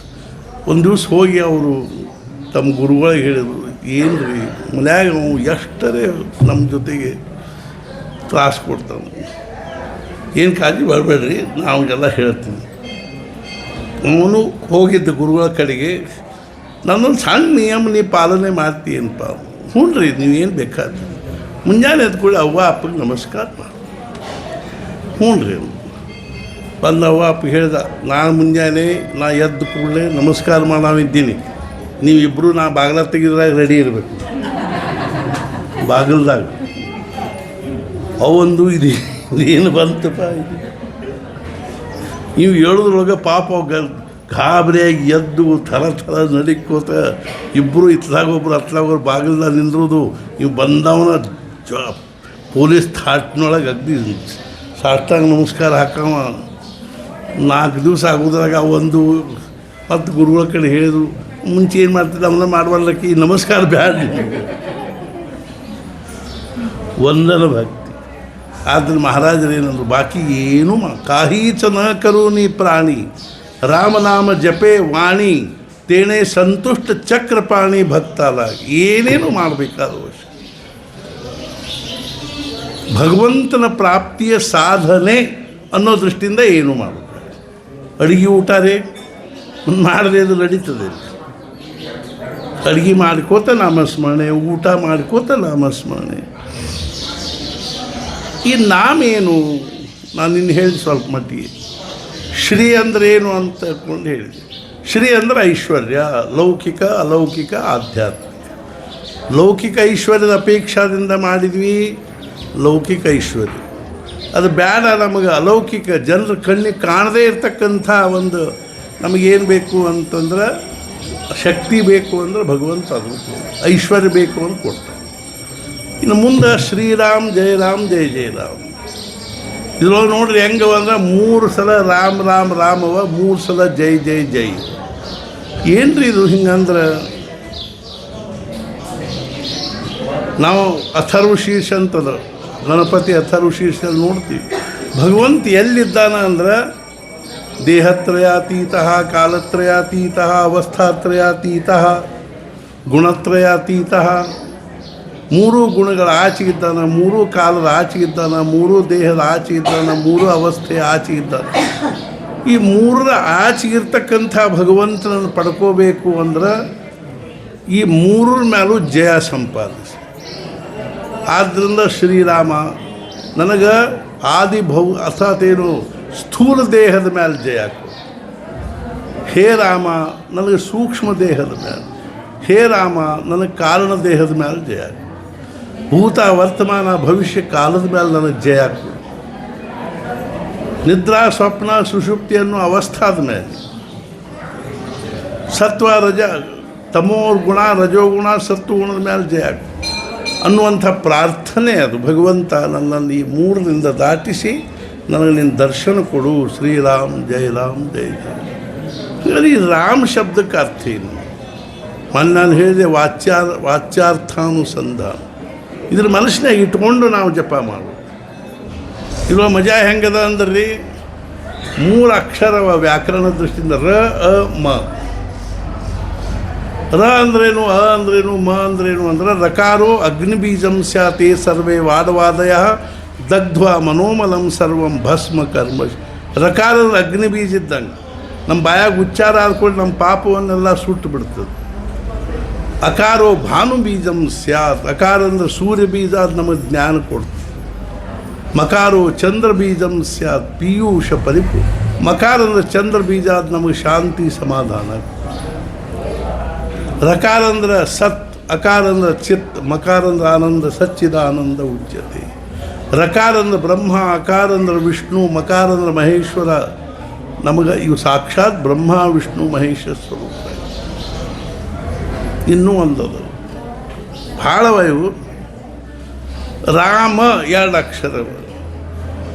ಮಹಾರಾಜರು ಏನು ಹೇಳಿದರು, ನಮ್ಮ ಭಾರತೀಯ ಒಂದು ಉಪಾಸನಾ ಪರಂಪರೆಯಲ್ಲಿ 2 ಉಪಾಸನಾ ಮುಖ್ಯವ. ಒಂದು ವಿಷ್ಣುಪರ ಉಪಾಸನಾ, ಒಂದು ಶಿವಪರ ಉಪಾಸನೆ. ವಿಷ್ಣುಪರ ಉಪಾಸನೆಯ ಮುಖ್ಯ ಮಂತ್ರ ಯಾವುದು ಅಂದ್ರೆ ಓಂ ನಮೋ ನಾರಾಯಣಾಯ. ಶಿವಪರ ಉಪಾಸನೆಯ ಮುಖ್ಯಮಂತ್ರ ಯಾವುದು ಅಂದರೆ ಓಂ ನಮಃ ಶಿವಾಯ. ಈ ಓಂ ನಮೋ ನಾರಾಯಣರಾಗಿನ ರಾವನ್ನು ತೆಗೆದುಬಿಟ್ಟು ನೋಡು ಏನು ಉಳಿತು? ಓಂ ನಮೋ ನಾಯಣಾಯ. ನಾಯಣಾಯ ಅಂದ್ರೇನು? ಅಯನ ಅಂದ್ರೆ ಮೋಕ್ಷ, ನ ಅಂದರೆ ಇಲ್ಲ. ನ ಅಯನಾಯ, ಉಳಿದ ಅಕ್ಷರಗಳಿಂದ ಮೋಕ್ಷ ಇಲ್ಲ. ಮೋಕ್ಷವನ್ನು ಕೊಡುವ ಅಕ್ಷರ ಯಾವುದಾಯ್ತು? ರಾ. ಆಮೇಲೆ ಇನ್ನೊಂದ್ರಾಗ ಓಂ ನಮಃ ಶಿವಾಯದ ಇದು ಮ ತೆಗೀರಿ, ನ ಶಿವಾಯ. ಉಳಿದ ಅಕ್ಷರಗಳು ಕಲ್ಯಾಣಕ್ಕಾಗಿ ಸಾಧನೆ ಆಗೋದಿಲ್ಲ. ಕಲ್ಯಾಣವನ್ನು ಉಂಟು ಮಾಡ್ತಕ್ಕಂಥ ಅಕ್ಷರ ಯಾವುದು? ಮ. ಇವೆರಡೂ ಅಕ್ಷರಗಳ ಸೇರಿಸಿ ರಾಮ, ಅರ್ಥಾತ್ ಹರಿ ಹರ, ಇವರಿಬ್ಬರು ಒಂದು ಸಮುಚ್ಚಯ ಭಾವದಲ್ಲಿ ರಾಮನಾಮದ ಅಂತ ಹೇಳ್ತಾರೆ. ಅರ್ಥಾತ್ ಏನು ಅಂದ್ರೆ ಓಂ ನಮೋ ನಾರಾಯಣ ಇದರೊಳಗಿಂದ ರಾ, ಓಂ ನಮಃ ಶಿವಾಯ ಇದು ಮ, ಎರಡೂ ಸೇರಿ ಇರ್ಕೊ.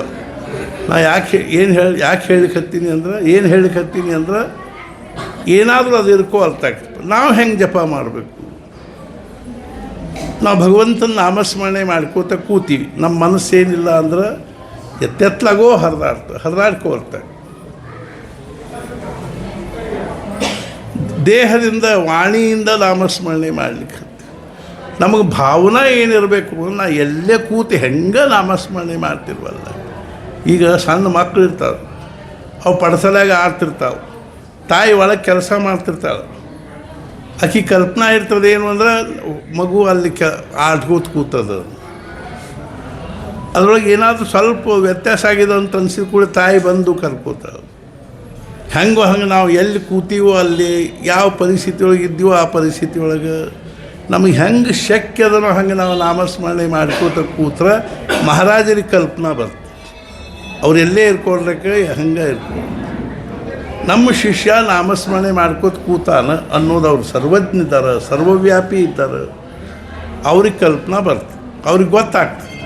ಗೊತ್ತಾದ್ರೆ ಏನು ಮಾಡ್ತಾರೆ? ಅವ್ರು ಅನುಗ್ರಹ ಮಾಡ್ತಾರೆ. ಅವ್ರಿಗೆ ನಮ್ಮ ಬಗ್ಗೆ ಪ್ರೇಮ ಉಂಟಾಗ್ತದೆ. ಪ್ರೇಮ ಉಂಟಾಗಿ ಏನು ಮಾಡ್ತಾರೆ? ಅನುಗ್ರಹ ಮಾಡ್ತಾರೆ.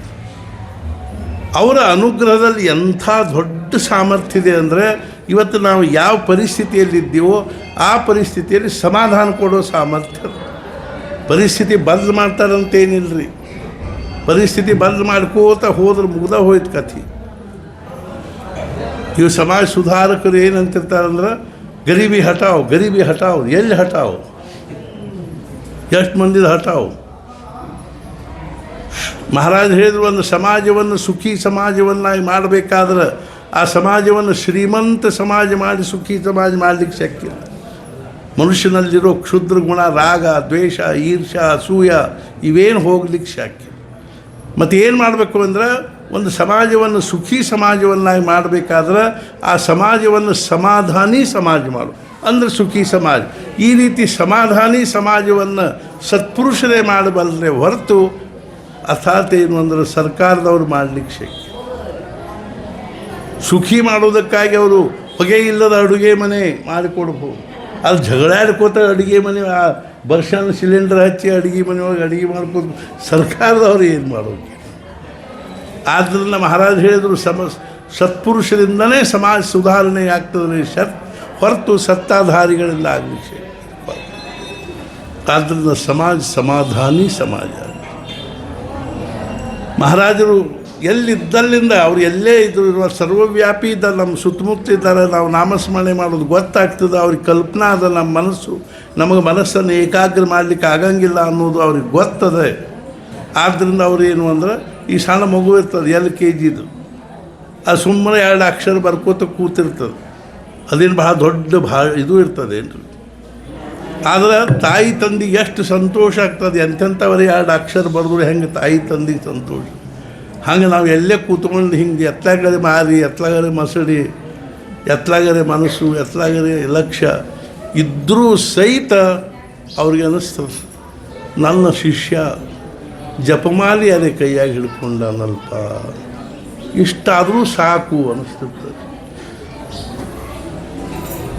ಕೈಯಾಗಿ ಜಪಮಾಲಿ ಹಿಡ್ಕೊಂಡ್ರು ಅವ್ರಿಗೆ ನಿನ್ನ ನಾನೊಂದು ಬ್ರಹ್ಮಾನಂದ ಮಹಾರಾಜರು ಬರೆದಿರೋ ಪತ್ರ ಓದಿದೆ. ಅವರೊಂದಿಷ್ಟು ಮಂದಿದ ಹೆಸರು ಬರೆದಾರ. ಅರ್ಥಾತ್ ಚಿದಂಬರರಾವರು ಅವರು ಹೊಂಬಳದ ಇವರು ತಿಳ್ಕೊಂಭಟ್ರು ಒಂದು 8-10 ಮಂದಿ ಹೆಸರು ಬರೆದು ಅದ್ರಾಗ ಅವ್ರು ಏನು ಮಾಡಿದಾರಂದ್ರೆ ಇವರೆಲ್ಲರೂ ಸೇರಿ 8,35,000 ಜಪ ಮಾಡಿದ್ದಾರೆ. ಹರ್ದಾಕ್ ಪತ್ರ ಬರೆದ ಇವರು ಅವ್ರಿಗೆ ಪತ್ರ ಬರೆದದ್ದನ್ನು ಮಹಾರಾಜರಿಗೆ ಹೇಳಲಿಕ್ಕತ್ತಾರ. ಹಿಂಗೆ ಹೊಂಬಳದಿಂದ ಇದರಿಂದ ಪತ್ರ ಬಂದ ಕರ್ನಾಟಕದಿಂದ ಇಂಥವ್ರು ಎಲ್ಲರೂ ಸೇರಿ 9 ಲಕ್ಷ 8 ಲಕ್ಷ ಜಪ ಮಾಡ್ಯಾರ. ಮಹಾರಾಜರಿಗೆ ಎಷ್ಟು ಕಣ್ಣಾಗ ನೀರು ಬಂದು ಎಷ್ಟು ಭಾಳ ದೊಡ್ಡದು ಏನು ಮಾಡಿದ್ರು. 8 ಲಕ್ಷ ಜಪ ಅಂತೀವಿ ಇಷ್ಟೆಲ್ಲ ಮಂದಿ ಸೇರಿ. ಮಹಾರಾಜ ಹೇಳಿ ನೀವು ಭಗವಂತನ ನಾಮಸ್ಮರಣೆ ಮಾಡಬೇಕು ಅಂತ ಕೈಯಾಗಿ ಜಪಮಾಲಿ ಹಿಡಿದು ಕೂಡಲೇ ನಿಮ್ಮ ಉದ್ಧಾರ ಆತು ಅಂತ ತಿಳ್ಕೊಂಡ್ಬಿಟ್ರಿ. ಭಗವದ್ಗೀತಾದಲ್ಲಿ ಭಗವಂತ ಹೇಳ್ತಾನೆ, ಅಪಿಚೇತ್ಸು ದುರಾಚಾರೋ ಭಜತೆ ಮಾಮನನ್ಯ ಭಾಗ್ ಸಾಧುರೇವ ಸಮಂತವ್ಯ. ಎಂಥ ದುರಾಚಾರಿನ ಯಾಕಾಗವಲ್ಲ.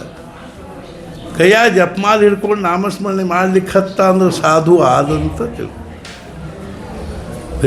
ಜಪಮಾಲಿ ಹಿಡ್ಕೊಂಡು ಸಾಧು ಆಗಿಬಿಟ್ಟೇನ್ರಿ. ಸಾಧುವನ ಅಪ್ಪ ಅದ, ಸಾಧುವನಿಗಿಂತಲೂ ಮುಂದೆ ಹೋದ. ಅದು ಹೆಂಗದು ಮಹಾರಾಜರು ಹೇಳಿದರು ಕೂಡ.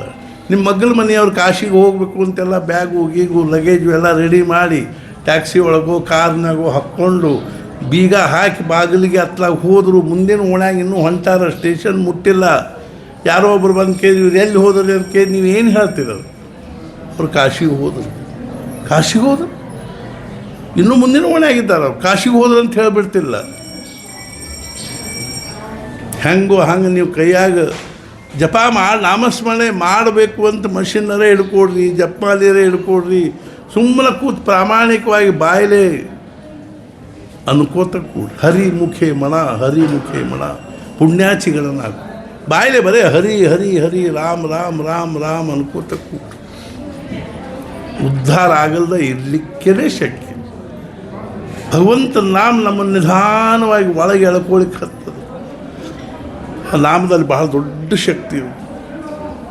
ನಾಮನಿ ಯಾವತಿ ಶಕ್ತಿ ಪಾಪ ನಿರ್ಹರಣೆ ಹರೇ ತಾವತ್ ಕರ್ತುನ್ನ ಶಕ್ನೋತಿ ಪಾತಕಂ ಪಾತಕೀ ಜನ. ಎಂಥ ಮಹಾಪಾಪಿಯೂ ಅಷ್ಟು ಪಾಪವನ್ನು ಮಾಡಲಿಕ್ಕೆ ಶಕ್ತಿ ಇಲ್ಲ. ಎಷ್ಟು ಪಾಪವನ್ನು ಹರಣ ಮಾಡುವ ಶಕ್ತಿ ಆ ಭಗವಂತನ ನಾಮದಲ್ಲಿ. ಆದ್ದರಿಂದ ನಮ್ಮದು ಭಾಗ್ಯದ ನಾವು ಮೂರ್ತಿ ಮಂತ್ರ ನಾಮ ರೀ. ಮಹಾರಾಜರು ಮತ್ತು ಬ್ರಹ್ಮಾನಂದ ಮಹಾರಾಜರು ಮೂರ್ತಿ ಮಂತ್ರ ನಾಮ.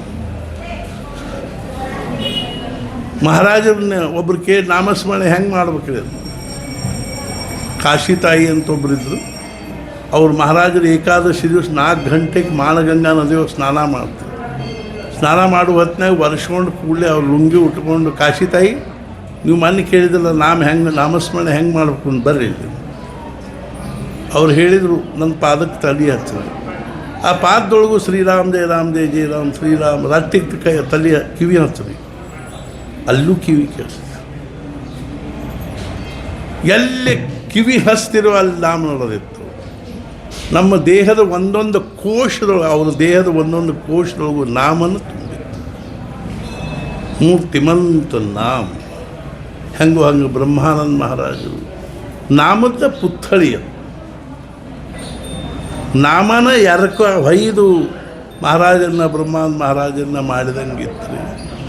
ಅಂಥವ್ರು ಒಬ್ಬರು ನಮ್ಮ ಜೀವನದಲ್ಲಿ ಬಂದಿದ್ದಾರೆ, ನಮ್ಮ ಮೇಲೆ ಅನುಗ್ರಹ ಮಾಡ್ತಾ ಇದ್ದಾರೆ. ಇದೆಂಥ ಭಾಗ್ಯದ.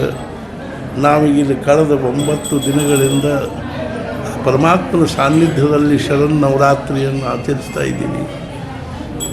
ಇವತ್ತು 9ನೇ ದಿವಸ, ನಾಳೆ ವಿಜಯದಶಮಿ. ಇದೇ ರೀತಿಯಾಗಿ ನೀವೆಲ್ಲರೂ ನಾಳೆ ಏನದ ಆ ಭಗವಂತನ ದಿವ್ಯ ದರ್ಶನಕ್ಕಾಗಿ ಎಲ್ಲರೂ ಅವಶ್ಯವಾಗಿ ಬರಬೇಕು. ಬಂದು ಭಗವಂತನ ದರ್ಶನ ಮಾಡಿ ಪ್ರಾರ್ಥನಾ ಮಾಡಿಕೊಂಡು ಪ್ರಸಾದವನ್ನು ಸ್ವೀಕಾರ ಮಾಡಿ ಹೋಗಬೇಕಾಗಿ ವಿನಂತಿ. ಮತ್ತು ಇನ್ನು ಮೇಲೆ ಈಗ ನೈವೇದ್ಯ ಆರತಿ ಆಗ್ತದೆ, ಅದೇ ರೀತಿಯ ಮಹಾಪ್ರಸಾದನೂ ಆಗ್ತದೆ. ಇವತ್ತು ನಮಗೆ ಪೊಲೀಸರು ಹೇಳಿದರು ಎಲ್ಲ ಬಹಳ ವ್ಯವಸ್ಥಿತವಾಗಿ ಶಾಂತವಾಗಿ ನಡೆದದ್ರಿ. ನಾವೊಂದು ಬಹಳ ಮನಸ್ಸಿಗೆ ಸಮಾಧಾನ ಆಗಿದ್ದು. ಹೆಂಗೋ ಹಂಗೇನಿದೆ ನಾವು ಸಹಿತ ಶಾಂತವಾಗಿ ಸಮಾಧಾನದ ರಾತ್ರಿ ನಿಮ್ದೆಲ್ಲರದು ಊಟ ಆಗೋ ತನಕ ನಾವು ಊಟನ ಮಾಡಿರೋದಿಲ್ಲ. ನಿಮಗೆಲ್ಲರಿಗೂ ಊಟ ಕೊಟ್ಟ ನಾವು ಊಟ ಮಾಡ್ತಿರ್ತೀವಿ. ಆದ್ದರಿಂದ ಗದ್ದಲ ಗಲಾಟೆ ಮಾಡೋದ್ರೊಳಗೆ ಏನು ಅರ್ಥ ಇಲ್ಲ. ಅದು ಸಹಿತ ಹೆಣ್ಮಕ್ಳು ಒಂದು ಕಡೆಗೆ ಗಂಡಸರು ಒಂದು ಕಡೆಗೆ ಇರುವುದರಿಂದ ಶಕ್ಯದಷ್ಟು ಮಟ್ಟಿಗೆ ಒಂದೇ ಸಾಲಿನಲ್ಲಿ ನಿಂತು ಪೊಲೀಸರಿಗೆ ವ್ಯವಸ್ಥೆ ಮಾಡೋದಕ್ಕೂ ಹೆಚ್ಚಿಗೆ ಶ್ರಮ ಆಗಿರಬಾರ್ದು, ಅಲ್ಲಿ ಬಡಿಸೋರಿಗೂ ಇದು ಆಗಿರಬಾರ್ದು. ಆ ರೀತಿಯಾಗಿ ನೀವೆಲ್ಲರೂ ಶಾಂತವಾಗಿ ಮಹಾರಾಷ್ಟ್ರೀಯ ಶಿಸ್ತನ್ನು ಸ್ವಲ್ಪ ನಮ್ಮ ಜೀವನದಾಗ ಅರ್ಥಾತ್ ಏನು ಅಂದರೆ ಅಳವಡಿಸ್ಕೊಳ್ಳಿಕ್ಕೆ ಪ್ರಯತ್ನ ಮಾಡಬೇಕು. ಏನು ಬಿಡಪ್ಪ ಅವ್ರು ಕರ್ನಾಟಕದವ್ರು ಬರೀ ಗದ್ದಲವ್ರು ಅಂತ ಅನ್ಸ್ಕೊಳ್ಳೋಂಗೆ ನಾವು ಆಗಬಾರ್ದು. ಆದ್ದರಿಂದ ಇವತ್ತು ನನಗೆ ಅನ್ನಿಸ್ತಲ್ಲ ಏನು ನೀವೆಲ್ಲರೂ ಭಾಳ ಶಾಂತವಾಗಿ ಸಾಲಾಗಿ ನಿಂತು ಪ್ರಸಾದ ಸ್ವೀಕಾರ ಮಾಡ್ತೀರಿ ಅಂತ ಅನ್ನಿಸ್ತದೆ.